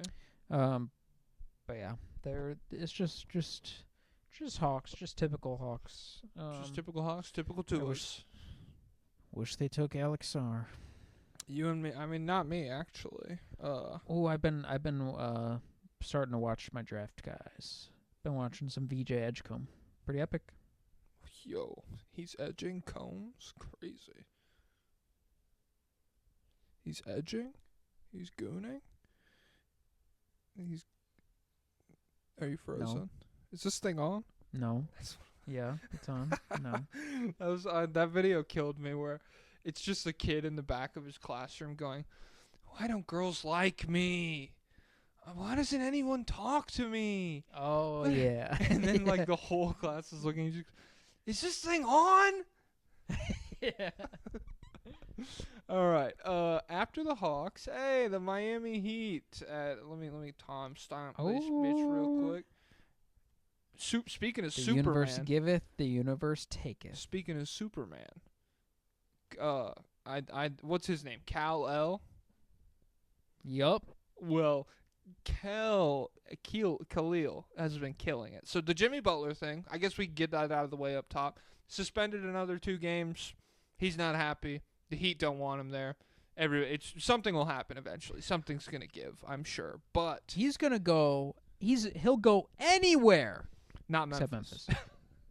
Memphis, which is bizarre. Yeah. The 3 seed in the West, full of like fun young talent and exciting players, and like whose whole philosophy the last time they were really healthy was like very in line with Jimmy Butler's. You can't fucking guard me, like that kind of. We want all the smoke versus like, putting your nuts on Drew Holiday's forehead or whatever. The same thing. He doesn't want to go there. It's a culture fit. It's a schematic fit. They can give up. They can get him without giving up. It's not going to compromise their team. They will be so. Them with Jimmy Butler is so much better than Phoenix with Jimmy Butler or Milwaukee with Jimmy Butler or anyone else who's going to go get Jimmy Butler. I saw a video the other day of him on a podcast where he's like, I've never won at any level. So I need to win in the NBA. I don't want to be a loser. I never won in high school and college or whatever. But it was all talk. He said it with his Jimmy smile. He's a liar. So he straight up doesn't care about winning. It's just straight up about the extension. But what I don't get is why would the report change from he'll go anywhere now, just not Memphis, from he'll go anywhere where they're going to extend him? Because, like, obviously he wouldn't pick Memphis only for the reason that they won't extend him, right? Because he knows they're smart organization with young guys. They won't pay him that contract. But is there another reason? Like, why would he possibly not want to go there? Some people say it's like not a cool enough location, but let me go to Milwaukee. Yeah, exactly. Yeah, I don't get it. Hey, he's in. And honestly, Phoenix kind of sucks too. Well, maybe he loves the dry heat. I don't know. Anyone who's ever been to downtown Phoenix, it feels like you're in GTA 2004. Like all of Arizona is like rendering on the fly as you move around it. Oh man, yeah. If you look out far enough on the distance, you can see a coyote that's like 10 pixels. Yeah, then you get closer, it'll render. Yeah, but it's a bizarre situation for him. And I looked it up. They have a good coffee scene. Okay, I mean whatever. I mean, I don't get it. I don't understand it. I have never needed. I know you planned it. Gonna set it straight this Watergate. Oh, You know that? little ratum. Huh? That's the Beastie Boys. I don't know the song. Oh, my fault. I got confused. I thought that was Rage Against the Machine. Oh no. I can't stand it. I know you planned it. Gonna set it straight this Watergate. That's really good. Oh, is that No Sleep Till Brooklyn? It might be. No, that's Sabotage, the song that you're thinking of. Oh, Sabotage. Whoa, calm down, white boy. We struck. That's White Boys. We struck a nerve. Damn. That's my culture. That's so I never seen you get passionate about music that's not Gracie Abrams shit until the Beastie Boys. They invented it. Okay. We perfected it. No. That'd be so If the Beastie crazy. Boys were in 2025, they'd be doing a podcast, baby. I can guarantee that. That'd be epic. I wouldn't listen to it. But Okay. the clips would be good, I'm sure. Well, it's like, you know those guys on TikTok who are like, their whole thing is like, we're like the Beastie Boys. No. But Yeah, those guys, if we're thinking of the same people, they have really good beats. But yeah, then like the lyrics are just like Beast Boy wannabe kind of. well, it's the same way with that guy who's like, I don't have hate for this guy. I think he's fine, but he like stands out in like the fields in Appalachia, like plucking a guitar and doing like Bob Dylan pilled music, kind of. Do you know who I'm talking about? Oh, the poor be dying and the rich. Yeah, that except guy? it's like Yeah. all just very literal things that are happening. And so I don't know. I don't make music. Maybe I don't like. Who am I to critique? Because you can't. Yeah, I can't make the art, man. But at the same time, it's like there's I don't know. Aren't we? Isn't there poetry involved to some degree? It's not literally just like there was a man, he got shot in the head, he was rich, and everybody's glad that he's dead, and that gets like 100,000 likes in an hour and a half, and everyone's like, "This is real music, man." I think people need that today because we are dumber than ever. So people need it in their face. That's so whoever we have on our side is a W. What happened to the Richmond from Richmond? Remember that guy? Oh, he was a last year? centrist. Yeah. So but where's he at? He's gone because nobody. I mean, if you follow that up, if you No, adopted him. if you follow that up, if you come out with this thing like fucking making a stand political statement song that's all about like, I mean, regardless of how you interpreted the lyrics, there was no way to come out on the other end of that song being like, everyone's bad, all extremism is bad, I condemn everything. There's no way to interpret the lyrics that way. So to follow that up by coming out and being like, well, I also think it's stupid that Republicans are bad, complete grift fumble. And then yeah, like there was just a moment there where he had to pivot one way, and he stuck by his guns and like had no real opinion. Yeah, honestly, he had to go full right, or he wasn't really gonna. Well, he have a could go platform, left. 'cause- He could do left if he wanted to. I'm sure there's plenty of room for like, yeah, the fucking romanticization of like what it means to live in Appalachia and like the rednecks, miners were actually communists, man, and all that shit. But no, the libs don't want that. They don't want to hear. They don't want to hear about inequality. They want to hear about all the rest. They only want to hear social issues. Yeah, that's true. Rachel Maddow wouldn't play his song. Would John Oliver ever bring him up on the show, you think? Well, yeah, John Oliver's. He's not a way lib. That's not further what I'm left saying. than- I'm just than curious. normal Like media, it feels like he's like John Oliver, like he puts pills in peanut butter for libs. Like if they're a dog, where he's like he comes on and he says like, well, Trump is bad and Trump did something stupid and this bill is bad and I don't agree with deportation, and he says it in like his cool English accent. He's so distinguished, and then I looked at the undocumented murders. There were 29. 29. Oh yeah. yeah, and then he slides in something where it's like, they're all it's almost like your labor is like the excess value is being scraped off of the top by a ruling class or something. I don't know. You know what's funny? You know the guy on TikTok? Who's the guy who does all the skits and he like never misses? He's like every the video. Joe guy, Joe Routh or whatever. Joe Routh. Yeah, I saw his like Goodbye TikTok compilation thing before the ban, and there was one where he was with Jonathan Isaac. I never saw that one. Well, he has a couple that like, and he's not annoying or anything. Like I do, like his videos are fine.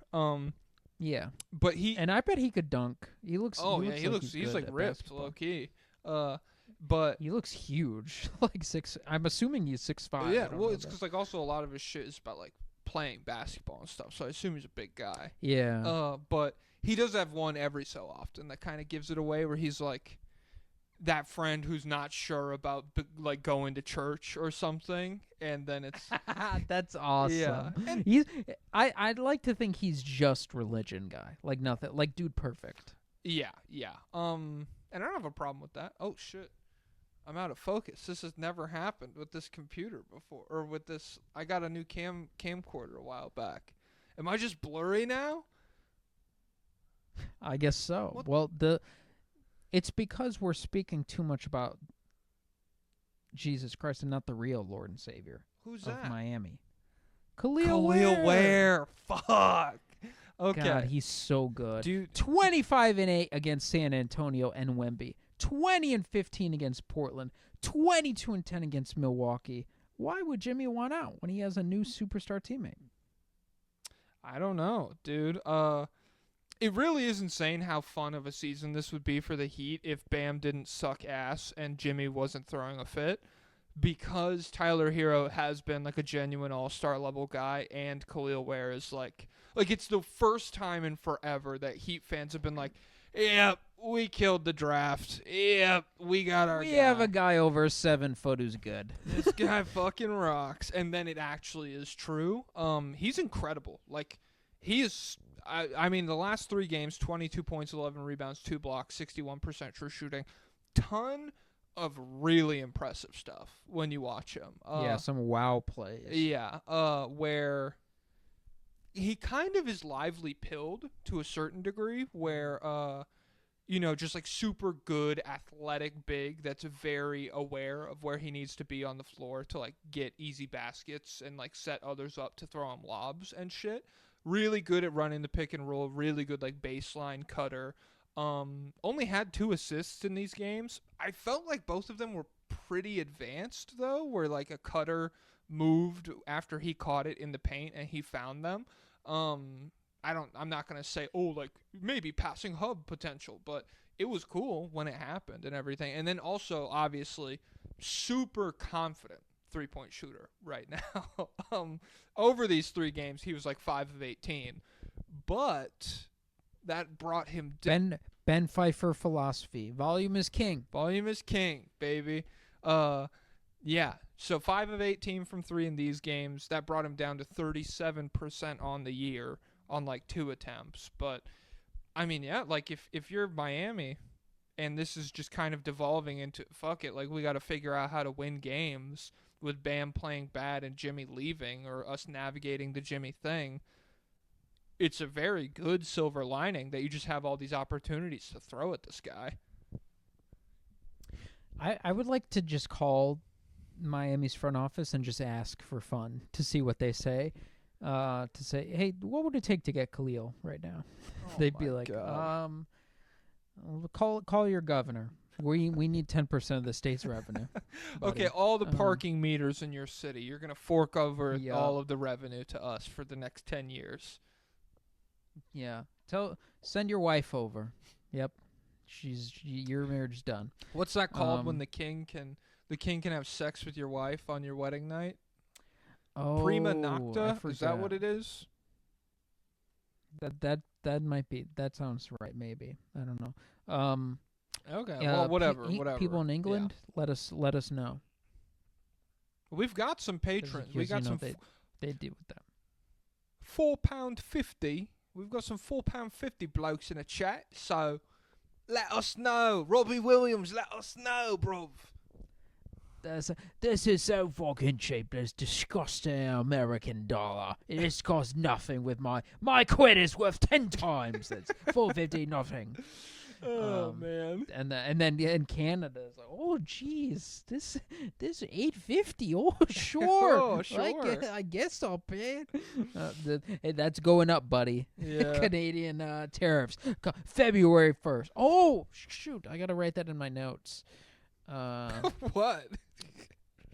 The impact on Shea's contract. I'm gonna make a video where I pretend like that means they have to pay 20% or whatever. Nice, because he's a Canadian import.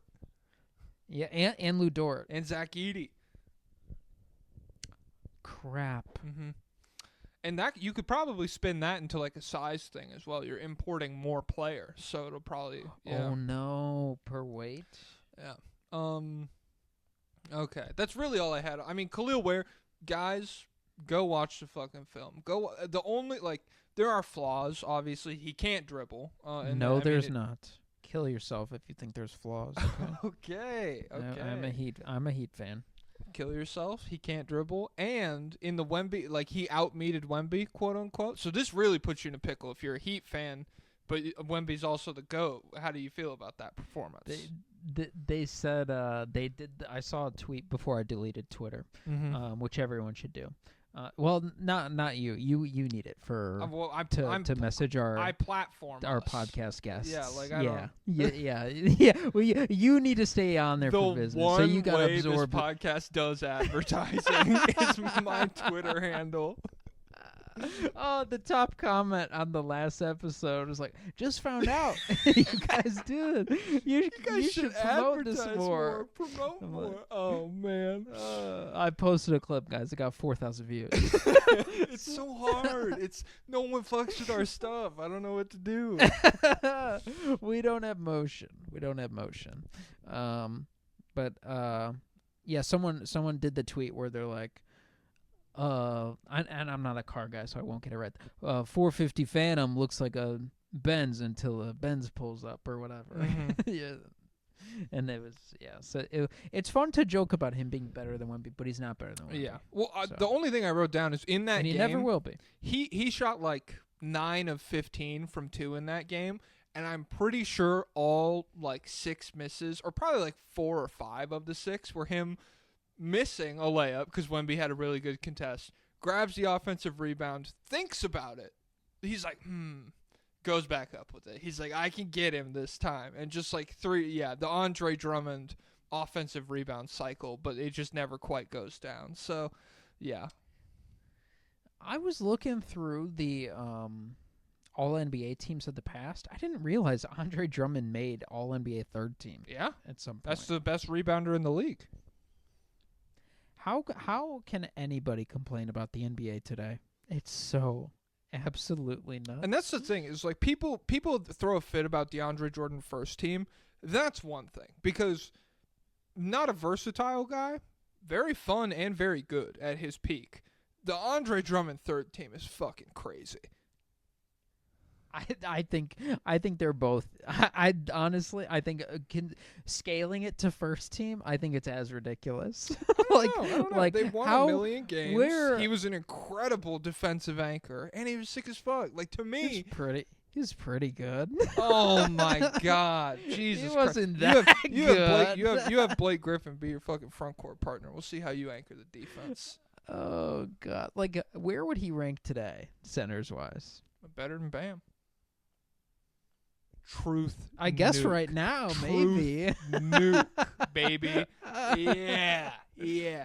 I mean, Oh I don't my know. So you think God. like, if Embiid's healthy, obviously Jokic, Embiid, Sabonis better, Şengün, fuck it, yeah, better. I wouldn't go Sabonis, but You're such a fucking loser. Oh my god. Towns. But like, who's the best version of that guy right now? Who's just rim running and I mean, it doesn't So- really so one- exist anymore. Like, is it Lively or whatever? and there's one other guy. There's one other guy we're about to talk about soon. But no, there's gotta be somebody, no, who's just.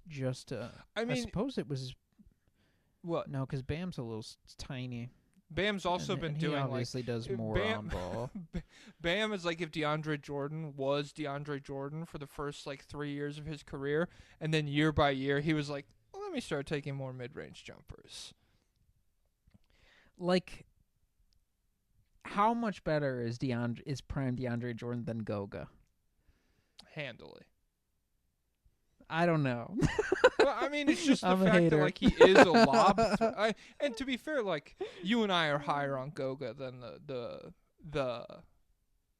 like average person, but DeAndre better, bro. Go watch some DeAndre Jordan film, bro. Which is not like he's not Well- crazy. The first team appearance is insane. I'm not saying that.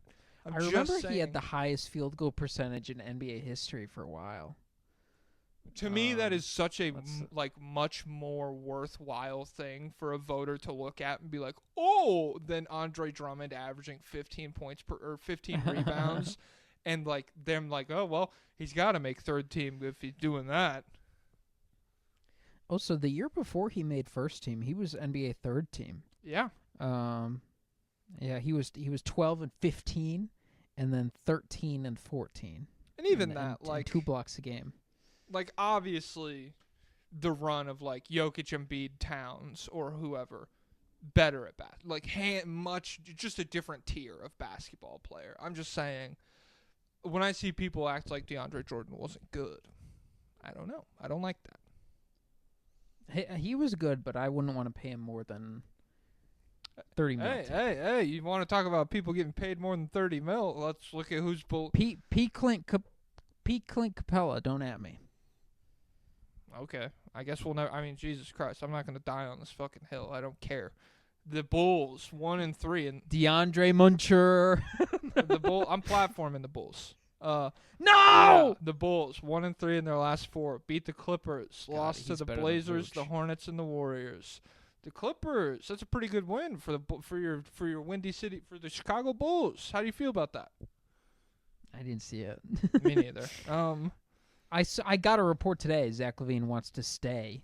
Well, that's good. He's having a career year, so you could make a push. Let's waste time chasing cars. What's my go-to sad song is the song from Shrek 2 when he yells at Fiona and they end up going to sleep angry at each other and he wakes up and it's like, need some sleep. It can't go on like this. Counting sheep. I vaguely but there's remember the one I scene. I don't always remember the song miss. at all. It's a banger. It's a banger song. Which I don't know why that reminded me, but new shot clocks. How do you feel? Hey, round. I don't know. There's a everything in the as we've gone on, cars are round. Everything's fucking round now. It makes sense because the watch company Tissot or whatever, they're probably like the clock doesn't look like a watch at all. Can we change it? It looks like a digital, or it looks like a Casio. Yeah. That's not our thing. We're circle guys over here. So, yeah, I'm fine with it. I'm rocking with it. I think it's a nice little change of pace. I'm intrigued. Yeah. Nothing ever happens, guys. I think we should get a new shape every year, maybe. Triangle shot clock. Squid Game. Umbrella shot clock. Dodecahedron shot clock.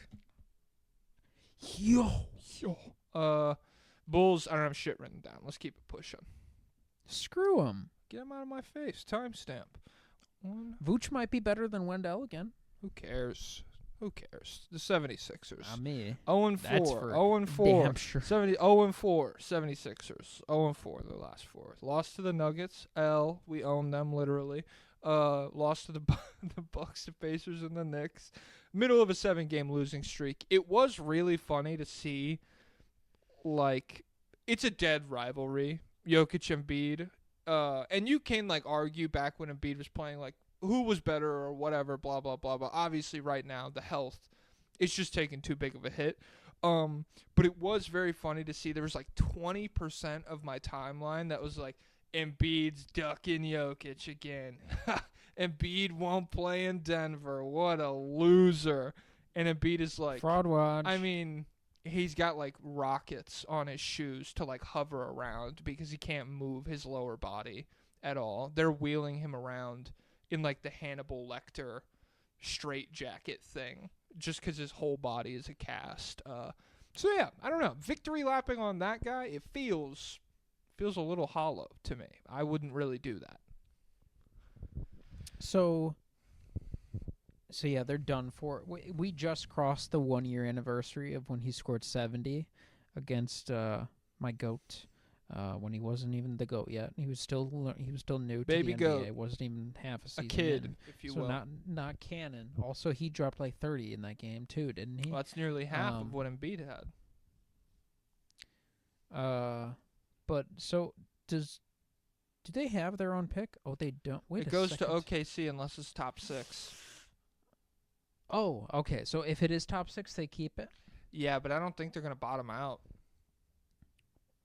So they're 1 game ahead of Brooklyn, and then Brooklyn is 3 games ahead of Charlotte. Okay, let's so run through it. Utah, New Orleans, Washington, Brooklyn, Charlotte, Toronto is 6 that are pretty firmly. I mean, Brooklyn, I guess, if they're only 1 game ahead, I don't know. But then you also still have what's Portland at compared to them?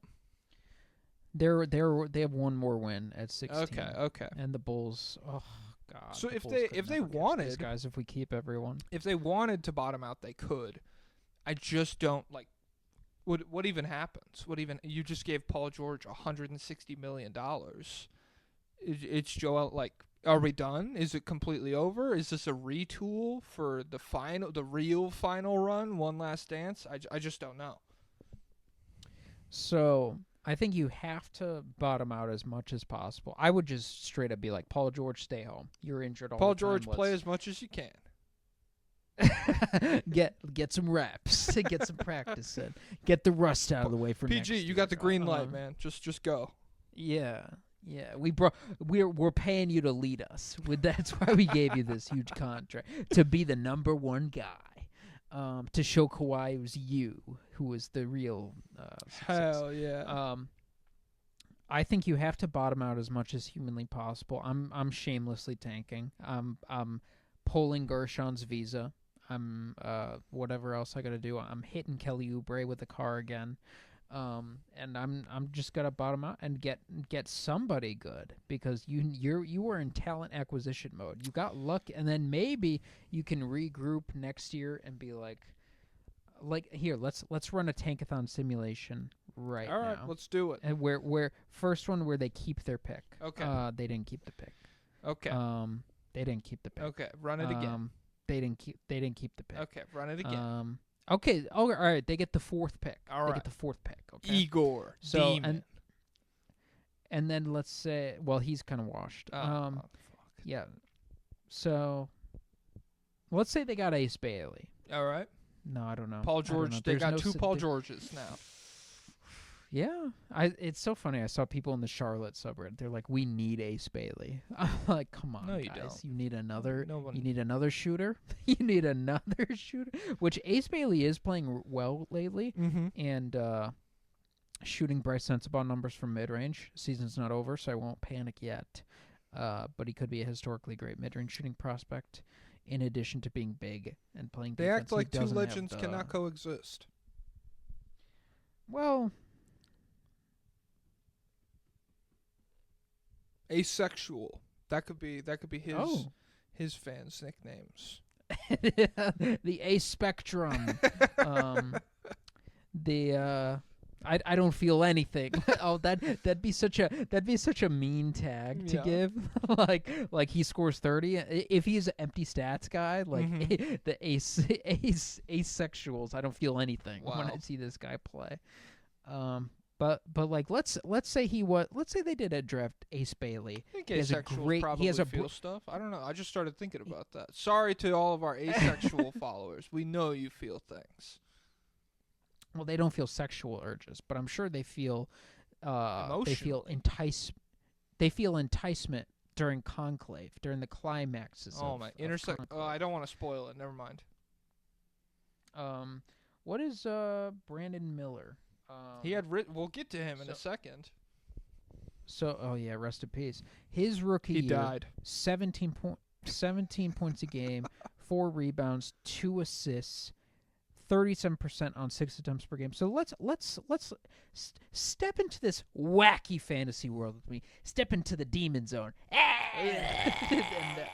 and imagine the Sixers add that guy next year. Maxi's healthy. Jared McCain's healthy. And then Paul George and Embiid are what they are. Okay. How do we feel? I mean, Any if better? it's just, I have no idea how to feel. Where it's like McCain, genuine all-star level, like really good offensive engine for a lot of his run, and then he disappears, and it's like, oh, the guy that was an all-star and the guy who's like a 10-time all-star, no, they can't do anything. And so it's like, if that happens again, does Ace Bailey, does that fix it? No, probably not. Yeah, it's you gotta hit on the pick. You gotta Cooper get an Flag, early pick, but baby. beyond that, what if they did land Cooper Flag? I still don't like. How would All of this just returns you to the question: can you get Embiid to play like 6 times in 7 games? Ooh, I'm simming. I got Bulls first pick. That would be up. All right, now I'm at Sixers first pick, and they get Cooper Flagg in this verse. Okay. That's cool. It's cool. Yeah, it's cool. It's cool, and they have a very bright future. Like Flagg and McCain and Maxey, young core. It's cool. It's cool. I fuck with that. And getting to learn from Paul George. That's just what Cooper Flagg needs. I've been thinking about that. Yeah. God, he could be on the podcast. Oh my God. He could be the default white guy on the podcast. Oh, come on, Cooper. You can't take our jobs. All right. I don't have shit else on the Sixers. I mean, we could keep simming all day if we want to run through. It's just a sad world for them. I mean, in this verse, the Wizards get number 5. Oh, I'll kill myself, dude. What are you talking about? The fuck? I don't know. VJ Edgecombe and Bilo Koulibaly could be an epic duo. Could be an epic. Hey. Could be the song of the summer. Sar, you know, they're saying he's a natural 4. I forgot about Sar. That would actually be incredible because, you know, they're calling VJ Edgecombe the Lost Thompson twin. Lost Thompson? Holy shit. No one will ever be able to score. It's nuts. He's so good. Yeah. I don't know. Whatever. All right. You want to move to the Nets? I don't really have a full good choice here, do I, Bat? That is literally what I wrote down. Was the mob has threatened to like break our knees if we keep skipping the Nets. However, what the fuck? What are we supposed to talk about here? Hey, figure something out, buddy, if you like those knees. So D'Angelo Russell, since the trade, he's missed 6 out of 13 possible games. And in the other 7, he's been 15 points, 8 assists, 40, 37, 96 shooting splits. He's fine. Back. He's fine, you know? Back. Back. Number 2 overall pick, you know. Hey. And a tattletale. Shut up. It wasn't tattling, it was telling. Okay, whatever you violated the bro code? Are you kidding me? That's so crazy that used to, I don't know.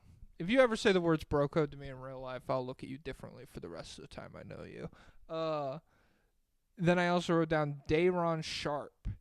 17 minutes per game, 7 points, 6 rebounds on 58% true shooting. The only Brooklyn net over the last 4 games with a not negative plus minus at a cool 0.0. Oh, 0.0. 0.0. So yeah, that's really all I got. Okay. Well, oh my God, I did one sim, and Brooklyn got Cooper Flagg. Holy So fuck, that's we're epic. back, and he gets to learn from D'Lo. D'Lo posted a vlog titled "I got traded" in all caps. I watched through some of it. It was just like it was like a little montage type thing. I bet the vlogging scene in Brooklyn. He could probably link up with like Casey Neistat. Casey and everybody. Neistat, Yeah. He could get on the board. But it's been a good week to be a Nets fan because you have the D'Lo vlog online. Ben Simmons was on the Young Man in the 3, and then there's been a lot of Kevin Durant praise because he returned to Brooklyn, and he was basically in all the interviews. He's like, Brooklyn was awesome. I loved Brooklyn. Mhm. Here I'll pull up his exact quote. So he said, "I want to see this franchise do well. What's it, 12, 13 picks they got? When you look at the big picture, you got young guys getting experience, you're building assets and getting future picks. Hopefully you can draft up and put the team together well. Brooklyn was rocking with me." He said the F word, but I'm PG. Brooklyn was Okay. rocking with me for sure. I looked good in that all black. So yeah, it's a disappointment for the Nets that team didn't result in a championship, but Kevin Durant still loves you. So I will say one thing about KD. It's so clear how much he loves the sport of basketball. Like every time you hear him talk, like it's very clear. He's even if he does have like some takes that are like, you know, mid-range pilled, true hooper or whatever. even if he's sort of a casual, No, because there are people who aren't casuals that still arrive at those conclusions. Like I do believe that like Ball Don't Stop has watched a ton of basketball. It's just is he watching full games? Do you think? probably. I don't know if he's and like which is not to say that we watch infinite basketball. Like No. we didn't even. I didn't know Franz Wagner was back. Like I'm not watching everything every night. And so I mean I'm sure they're watching plenty. It's just because KD has already had a couple of these quotes. He said the same shit about the Wizards guys, where he was like, "They're a good team and they'll be good in a couple of years," and it's just like fun young players. And so I don't know if he would coach when he's done or whatever, but it's just cool. It's just cool to have a guy who's so openly like pro the future of the league and isn't just like one or two guys. Like I really like Anthony Edwards, that's my guy, or LaMelo, I love him, but like just the whole every young core. He's like, this is fun, this is exciting, this is part of basketball. Yeah, I really hope after his career is done, he's a like staunch basketball voice, and he doesn't go into immediate old man mode. Everything was He better. just when I joins was the playing. Gilbert Arenas podcast immediately. God, 'cause Draymond is definitely going to be that way. He's been that way for 10 years already. Mm-hmm. And it's going to be so annoying. But yeah, Kevin Durant's a good guy overall. Yeah. Vaxxed. Do you want to talk about the Hornets while I go to the bathroom? Not yet. Do you want to yap about the Nets? How much do you have? Oh, well, you would have to be here. I'll tell you this news, and then I'll yap about the Hornets while you're gone. All right. Mark Stein says there is no pathway for the Kings to get Cam Johnson. Brooklyn wants an unprotected future first for Cam Johnson. Sacramento is only willing to offer it if protected. Okay. Well, sorry, Kings fans. Looks like you're fucked. Hornets, 3-1 in their last 4, beat the Mavs, the Bulls, the Jazz, and they lost to the Grizzlies. All right. Where are my Hornets notes? Scrolling. So, yeah, big news. So we talked about earlier who's the modern day version of DeAndre Jordan in today's NBA. Well, Mark Williams might be that guy. He dropped 38, 9, and 5 against the Grizzlies, and it was really like a roll man masterclass. It was just pretty much all pick and rolls where they kept 2 with LaMelo and then they just hit him. There was a lot of like transition leaking out full court Chino Hills style basketball where he just catches it and goes right up. He did have a couple. He had a couple interesting touch shots, like little floaters, little post hooks, and so that was cool. But majority of it was traditional roll man, opportunistic cleanup duty type baskets. But it's crazy. And so they did get thumped, but the highlights are nuts of what he was doing. If you watch him, you'll see that he was just vacating into wide open paint. Like they were basically like, LaMelo, try and beat us. We do not care if Mark Williams scores 50. So it was overall just a really good game for him. He's a fascinating guy. Really everything you would want in a future core center. You just hope he stays healthy. Biggest standing reach in the league, I think. I think it's even better than Wemby's. So, but Charlotte is 3-1 in their last 4. They beat Dallas with Kyrie Irving. And then some controversy is LaMelo Ball won the fan voting for the All-Star game, but he didn't get to start in either one of the guard spots because he finished so poorly in the media vote. And so the voting it's weighted 50% for fan vote, 25% for player vote, and 25% for media vote. And so he was first in the fan vote, he was third in the player vote, and he was 7th in the media vote. And so he only got 3 votes from the media to start, which like Brunson and who's the other guy who's starting? Is it Halliburton? They got like 80 and 70 or whatever to start for the. It's Mitchell the is the other East guard starter. Yeah, Mitchell. And we're talking LaMelo, I assume. Yeah, he won the fan vote. He was 3rd in the player vote, but 7th in the media vote. Like Trey was ahead, Halliburton was ahead, Cade was ahead, Mitchell was ahead, Brunson was ahead. And is this 7 or is Garland ahead too? I think Garland might have been ahead as well. So they weren't rocking with it, which I understand because At this point, the numbers have cooled down to a point where like 33% from 3, 54% true shooting. So I think most people will be like, I mean, the only good stats, bad team. And I won't even say that because he has been, like, when there's been talent around him, there has been such a willingness from him to, like, move off the ball and try different things. Like, I feel like we've already seen more concrete proof of shit like that than we have with Trey or whoever. And it's just that, like, really this season you would have to super prioritize volume and nothing else. Where it's like, has Cade been better? Pretty clearly to me. Has Garland been better? Pretty clearly to me. Halliburton?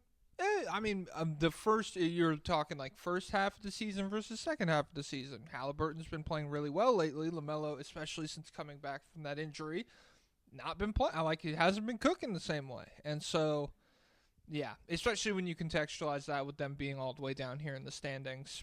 I would not have him as an all-star, even though the first, like, what will end up being like the third of this season, it was really good. Like, he was playing incredibly well.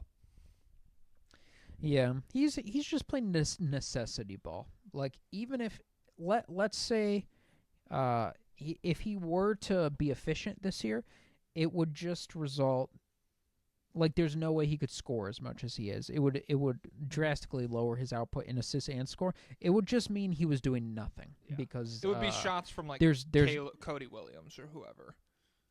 There's nothing he has to, for this offense to try and have anything going on.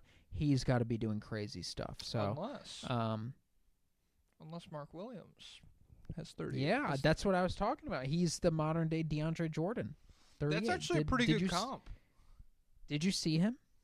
Did you see it? I didn't get a chance to watch the 38-point game yet. But doing it against the Grizzlies, with you figure a pretty solid front court to defend him between Jackson and Edey, it's impressive. It was a roll man masterclass. Oh, it was all just rolls. Leaking out in transition and like cleanup duty, and I said there were a couple cool touch shots. Like, he had a couple short floaters, he had a hook shot, but vast majority of it was like traditional roll man, and they were just selling out completely on LaMelo on these drives and staying with him, and there were a ton of wide open buckets for him, but still he's just a good player. Yeah. And the assists he got 5 assists. They weren't real assists. They were, I hand it to you and you dribble 6 times or you get downhill. So, but that doesn't disparage Mark Williams. And I also said they're 3-1 and they beat Dallas with Kyrie. That's good. I mean, he is good, and that's what's so frustrating about this team is, like, LaMelo is good, Mark Williams is good, I think Brandon Miller is good. So rest in peace. Yeah, it's just He's like out for the year.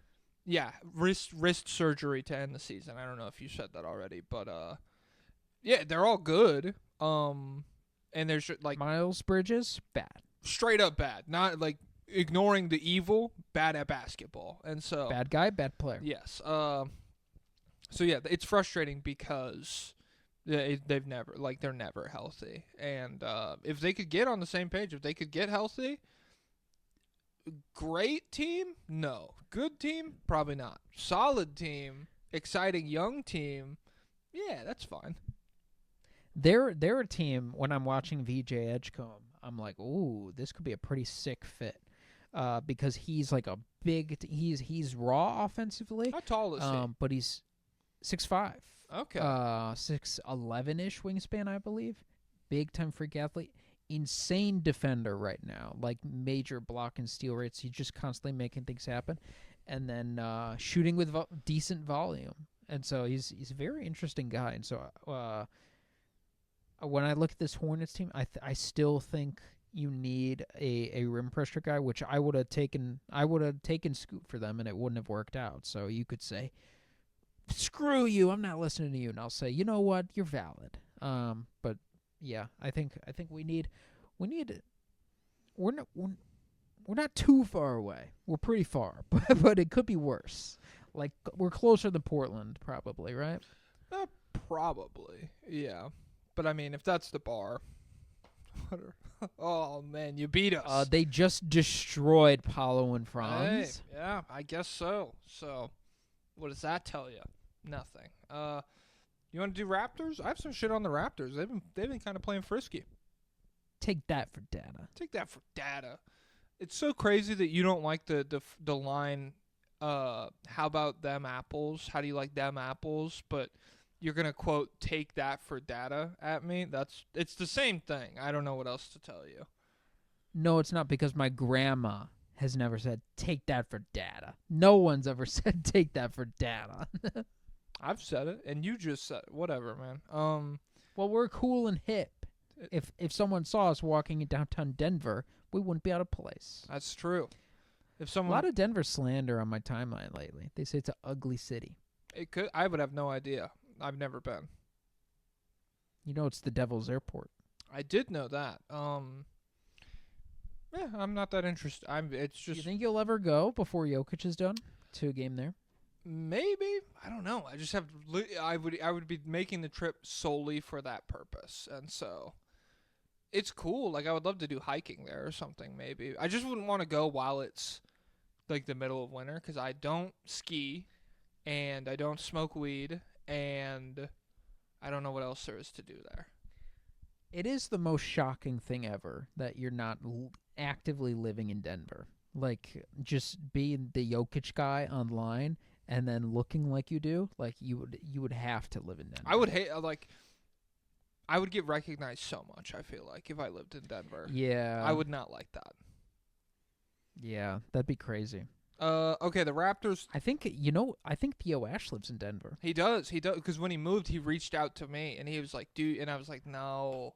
And he was like, damn, sorry, bro. Are you sure? Are you sure? I could have sworn. Yeah. So, He's like, he just doesn't like me. Okay. yeah. Yeah, he doesn't live in Denver. Okay, buddy. All right, pal. All right. Yeah. So the Raptors, what are we at? 206, we could call it? All right. The Raptors 3-1 in their last 4. They beat the Hawks, Booyah. the Magic, the Celtics, and they lost to the Bucks. Honestly, some pretty impressive wins here. 15-6 run to close the game versus Atlanta, and even with some pretty inefficient scoring from Scotty, he's still plus 29 over the last 4 games. In the fourth quarter of that Hawks game, 11 points on 68% true shooting from one Scotty Barnes. He's good. He had a domain clash with Paulo, who won. Scotty. He dropped 17, 11, and 8. Paulo dropped 26, 12, and 2. So, eye of the beholder, infinity versus cutting. What a lame fucking counter to literally nothing can touch me. I can control space and time.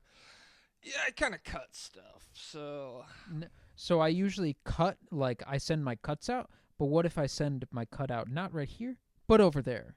But what? How come I can do that? Because I figured it out. Because of Maharaja. But which is, you know what? Like Gojo can breathe air, which means air gets in through the infinity. Why not just say the slashes are made of air? I mean, would that have been so crazy? That's true, I guess. I never thought about that. Whatever. Let's not complain about. I'd cover the infinity in glue. How would he deal with that? But in the game against Orlando, their bench won their minutes 41-11. Damn. You know who was a plus 39? Who? Kelly Olynyk. Where was I during that game? Who's to say? And I was thinking back to the Kelly Olynyk trade, which is only a year ago, right? Yeah, they gave up a first for him, and one Agbaji. It was a very bizarre. Well, they got Agbaji. Yeah. Sorry, they gave up a first for Olynyk plus Agbaji is the package. So at the time, I think we were very confused about this. Yes, and I think the storyline. I think the thing we got from the media or from the team or whatever was like, oh, well, they'll be able to trade him for another first-round pick next year. Like, it was a very bizarre move for a team that was already bad and to get a win-now player. And I think that was the rationale. Do you remember this or no? I've never understood the rationale behind this, and we've tried several times to rationalize it. It's never made sense to me. No matter whatever we've found out or people have fed to the media, the Raptors were bad. They gave up a first-round pick to add a guy who is a good role player. Like I like Olynyk, and I think he could contribute. He was playing really well for Utah. Yeah. And even like with that angle that you explained, how is it more valuable to have a first-round pick that you don't control, that is not connected to how good your team is or bad your team is, and you are also actively helping the team that you're getting the pick from by sending a quality role player? You're making them be better, and you're making that pick worse. I don't understand that. So, yeah, it was a pretty weird trade overall. But a year later now, we're looking up. They got Kelly Olynyk and Abaji. They gave up a first-round pick, which I believe was OKC's pick. Oh, okay. Okay. If it's not their own, then I guess, yeah. It ended up being like 29. And they used it to get Isaiah Collier, who I do like. Mm-hmm. Shut up, M5. Otto Porter. So ultimately, the trade is Kelly Olynyk and Abaji for Isaiah Collier, Otto Porter, and Kira Lewis. Did the Raptors cook? I mean, I guess, but like, to me, how you feel about Abaji? I like Abaji. He's good. And there's no real guarantee that Collier, my fault, will be good. But I don't know. He's just looking pretty good. Yeah, that's what I'm saying. It's just like, I think it depends. It really does hinge on if they get anything for Olynyk at this point, or what they get back for him. Where it's like, oh, we get 2 seconds, and do we hit on one of those, or what? And he hasn't, I think he's played in 20-ish games, 21 games this year so far. Let me pull up what he hasn't been a guy. We haven't heard anything from him this year. I do specifically remember when he was in Utah, it was like, damn, contenders should be kind of poking around about this guy. He's played really well. It hasn't been that kind of a season for him. Yeah. So in Utah, yeah, before he got traded, he was just playing super duper efficient basketball. He was shooting 56% from the field, 43% from three, and his passing was going nuts. So they had the two white men game going on between him and Lauri Markkanen. But so if I could, yeah, he's played in 21 games this year, 15 minutes a game. If I could, I hand you a box right now. Mm-hmm. You have the box. You could press a button that can reverse this trade right now, and you work for the Toronto Raptors. Do you press it? No. All right. What about you? I probably would. But I like Isaiah Collier a lot. I mean, I'm higher on him than consensus. But yeah, it definitely feels way less bad because Abaji is good. Well, that's the thing. That's the thing. It's like it only isn't straight up stupid because the throw-in guy hit really hard. Yeah. Where he's been. But then like what? He's been. So. You go. Oh, I think we're major lag. Oh, come on, dude. We're so far in. We're on the Raptors. Okay. Just say I'm not going to talk until you're done. So do whatever you need to do. Go. Okay. All right. So Bruce Brown, speaking of Raptors trade guys that they get to and they plan to trade with I guess, yeah, we have two of these guys where they're like, master plan, 40 chess. We'll get this guy and we'll trade him later. And then it hasn't worked out yet. But Bruce Brown has been playing really well for them out of nowhere. I guess he just finally started playing. But over the last 3 games, he's 17, 5-3, shooting 46% from 3, flying around on defense. And he's part of why they're winning some games. So he's kind of showing, hey, I'm still Bruce Brown, everybody. Remember me? I'm a good guy. Trade for me, please. So I wonder if a lot of the excitement and the trade smoke has died down around him, but I wonder if this recent stretch will end up with him getting moved. Well, one of the reports that came out around him was a buyout candidate. Like, if they can't get a deal done, they would buy him out. How much is he making? 24 mil, I think. Which is too much. Honestly, that's not worth it. Does anyone get bought out these days? I think so. But all I know is that Denver can't sign him if he gets bought out, because they're a first apron team, and so they can't sign a buyout guy that was making more than $13.5 million. So sad. Wait, yeah, they might buy him out for just to lose more. Yeah. Like But I feel like they could. I feel like it wouldn't get to that point. Like if they would definitely be able to make a deal for at least multiple second rounders, right? Yeah, I feel like someone would take a swing on him for that, but I have no idea. He's been so up and down that, like, if this stretch is too late, if like getting good 2 weeks before the trade deadline isn't enough, I guess crazier things have happened. But I don't know. We've seen him contribute to a championship and be good before, so you figure somebody would take a swing for like a couple of second rounders. Worst case scenario, just call the Bulls up. Just if I was a GM, that's what I would do. You can talk that moron into doing anything you want. His brain is the most malleable thing possible. Hey, Arturis, there's a big pile of candy right over the edge of this cliff. It's like right down there. So it's My like mom says it's bad for me. I can't have that. No, this is healthy candy. Healthy? Wait, my mom says candy's bad for you. No, this is no. different healthy candy? Yeah, this is healthy candy.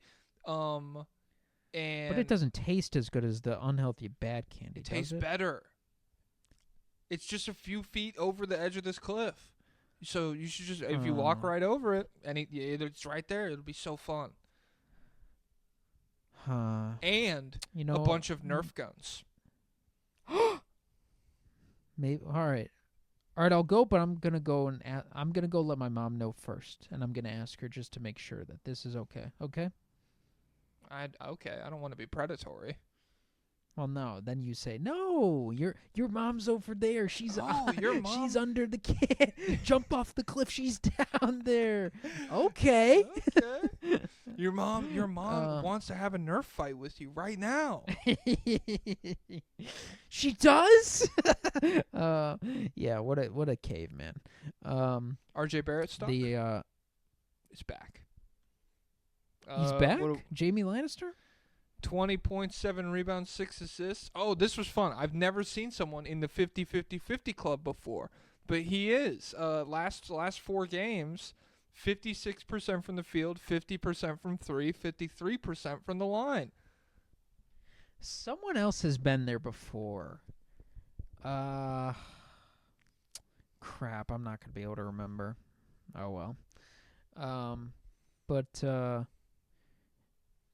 The last thing I have is Coach Darko is donating $30 for every assist this year. Last year he did $20 and he donated $46,700. Damn. That's pretty sick. That's pretty cool. Crazy that he must be making big money if he's willing to give that up. I don't have anything else on the Raptors. Get the Craptors out of here. Get the Craptors out of here. What was I gonna say? Crody. Crody. Wagwan Delilah. 218. Oh, this that is was perfect. AI. It wasn't Drake. This is perfect. This is actually my favorite thing I wrote down in all of my notes. The Wizards. I didn't even write down what they went this week because I was so excited about this. Did you see? What? They went 0-4. Oh, I figured that. I just don't know the teams that they lost to. I didn't write that down. Okay. So, Jordan Poole will be in the three-point contest. That's confirmed, and that's fun. But B, did you see... So, last week we talked about Jordan Poole's quote to the media where he said, I love those guys on the Warriors. I love most of those guys over there. You remember that? Yeah. I think we talked about this on Wednesday, no? Did we talk about Draymond's response? Yeah. On the sorry. No, he went on his podcast and doubled down. Oh, we talked about the tweet. We didn't talk about the podcast. Yeah, so yet. I have the full pod. So he said that, and then he opened up the next podcast episode with a 5-minute segment titled like the pool situation or something. And so his response, they were like, well, what made you respond to his quote in the media? And he said, it's been 3 years. Like, let's move on. I really am sorry. That statement was kind of still like looking for some sympathy, looking to make me out to be the bad guy. Move on, bro. It is what it is. I'm sorry. I shouldn't have punched him. But, you know, it happened. Let's move on. I even apologized to his parents. And so I just love Draymond being like, it's time. Forgive me, please. It's time. It's so psychotic. Like, he's a genuine crazy person. Like, it was such an innocuous quote. Like, he didn't, like, it, he wasn't going out of his way to trash Draymond. He was just being like, yeah, most of those guys, I like them. Mm-hmm. And for Draymond to still freak out, like, I think it just shows how guilty he still feels about the whole thing. About how, like, for a guy who, and I mean, I don't mean to psychoanalyze, I don't mean to do the Bill Simmons body language doctor thing, but for a guy who clearly values being the glue of a dynasty, like, he values how good the Warriors were and how important he was to all of that, to be really the undoing of a lot of it, like, through all of the missed Wiseman pick and KD leaving and all this bullshit. He's the reason why KD left. Well, yeah, I mean, I'm not even talking about that. I'm talking just strictly like you could probably survive a lot of the other roster fuck-ups they've made if Jordan Poole is like a fringe all-star level guy. You could probably, the franchise would age gracefully through a lot of this different shit. And so, like, to be, like, the pinpoint reason that now you're looking to, like, Kuminga, please cook. We don't have anybody else who can dribble the fucking basketball. We're picking lacrosse guys up off the street. Buddy Hield, do something, please. I feel like that clearly, yeah, it does weigh heavy on his conscience. And he, like, not only did he ruined his vibes with everyone else on the team. Like, he drug down the entire team. Like, who's to say how things go with Klay Thompson if Jordan Poole is still there and they're still rolling and everything? He missed like 25 games last year just from getting suspended. He really has done, for any non-Bob Myers front office person, like, it's all him. He's done his best job at tearing down this dynasty, and and it's just so, it's so sad that such a, like, innovative, smart player is gonna be such a bad media member for the game. Oh yeah, like, we can already see the writing on the wall. He's gonna be a disaster.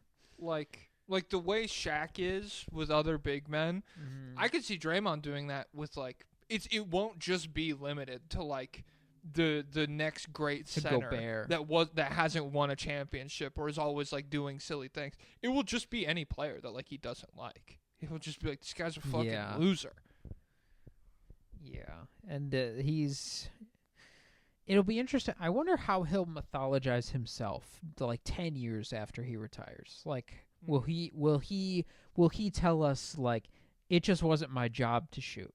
In practice, I shoot 100% from three. I could have taken 10 threes a game, but it just wasn't my job. I've never felt that way. Like, I've always felt like and that's what's crazy is, like, it's such a healthy mindset to be so aware of, like, the limitations of your own talent. And he's said, like, if Mark Jackson stayed the coach, I would be out of the league. Mm-hmm.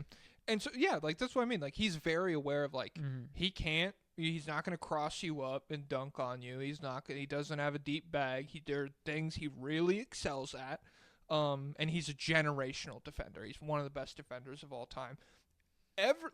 Every time he actually talks about what he does on the basketball floor, it's so within those parameters. He's just very confident about the shit that he does well. I don't think he'll ever be like, yeah, I could have cooked. It just never came down to that. One thing though, he definitely will be is like. I never hear him offer the same insight into other guys that like. It seems he does a lot of first take type analysis whenever I see him on TV. Like It's because they're setting him up. They're like, how do you feel about Rudy Gobert every time he's on TV? He's gotta know. Yeah, he's gotta know like Rudy Gobert's actually good, right? That's what's crazy. It's like it is hard. He's so good I don't know at if he hating knows. that it's hard to tell. Because like, and there's a lot of guys. Like I think Kevin Durant thinks Rudy Gobert is straight up trash. oh yeah, that wouldn't surprise me at all. It's just like there's a world you could definitely convince me. Draymond, if you like what goes through his head when Rudy Gobert pops into his mind, he's like, if I was 7 feet tall, dude, I'd be literally no one would ever score the basketball again. It's so unfair. Rest in peace, Draymond. He was the best defender I'd ever seen, till my goat came along. Until aliens landed on Earth. Yeah. Yeah. Wizards fans, yeah, we don't have shit else. Sorry, guys. All right. You cool? You cool to call him 224? Let's see. Is there anything left on the Wizards? Kyle Kuzma on whether or not he'd shut down a trade again like he did last year when the Mavericks showed interest. We'll see how it goes. I don't know. I didn't think last year was the right time. After signing the deal, let him that shut was down kind a of trade more of a again. last year thing. If they let him do it again, like the NBA needs to step in. Alex Sarr had 5 blocks against the Lakers. Ooh, what a guy. Jordan Poole at 38 against the Warriors. So handsome. He's so cute. Yeah. Let's see. Do we have anything else that we could possibly milk out of these guys? Probably. We're at 2.5. Why are we milking? We've hit the quota. Just for the Wizards diehards, you know? Let me Google. I'll there's nothing else. Yeah. There's nothing. Let me hit Wizards. Screw these guys. Washington Wizards, and I'll click news articles. And that Google Wizards, JB Pritzker hot 2014. Just see what comes up. Recap: Wizards blasted by Los Angeles Clippers, 110-93. Whoa, blasted. That's kind of crazy. You know what is the most. You know what my favorite part of the Wizards season is, though? What? The city of DC. Hey, Pau Gasol, take it away.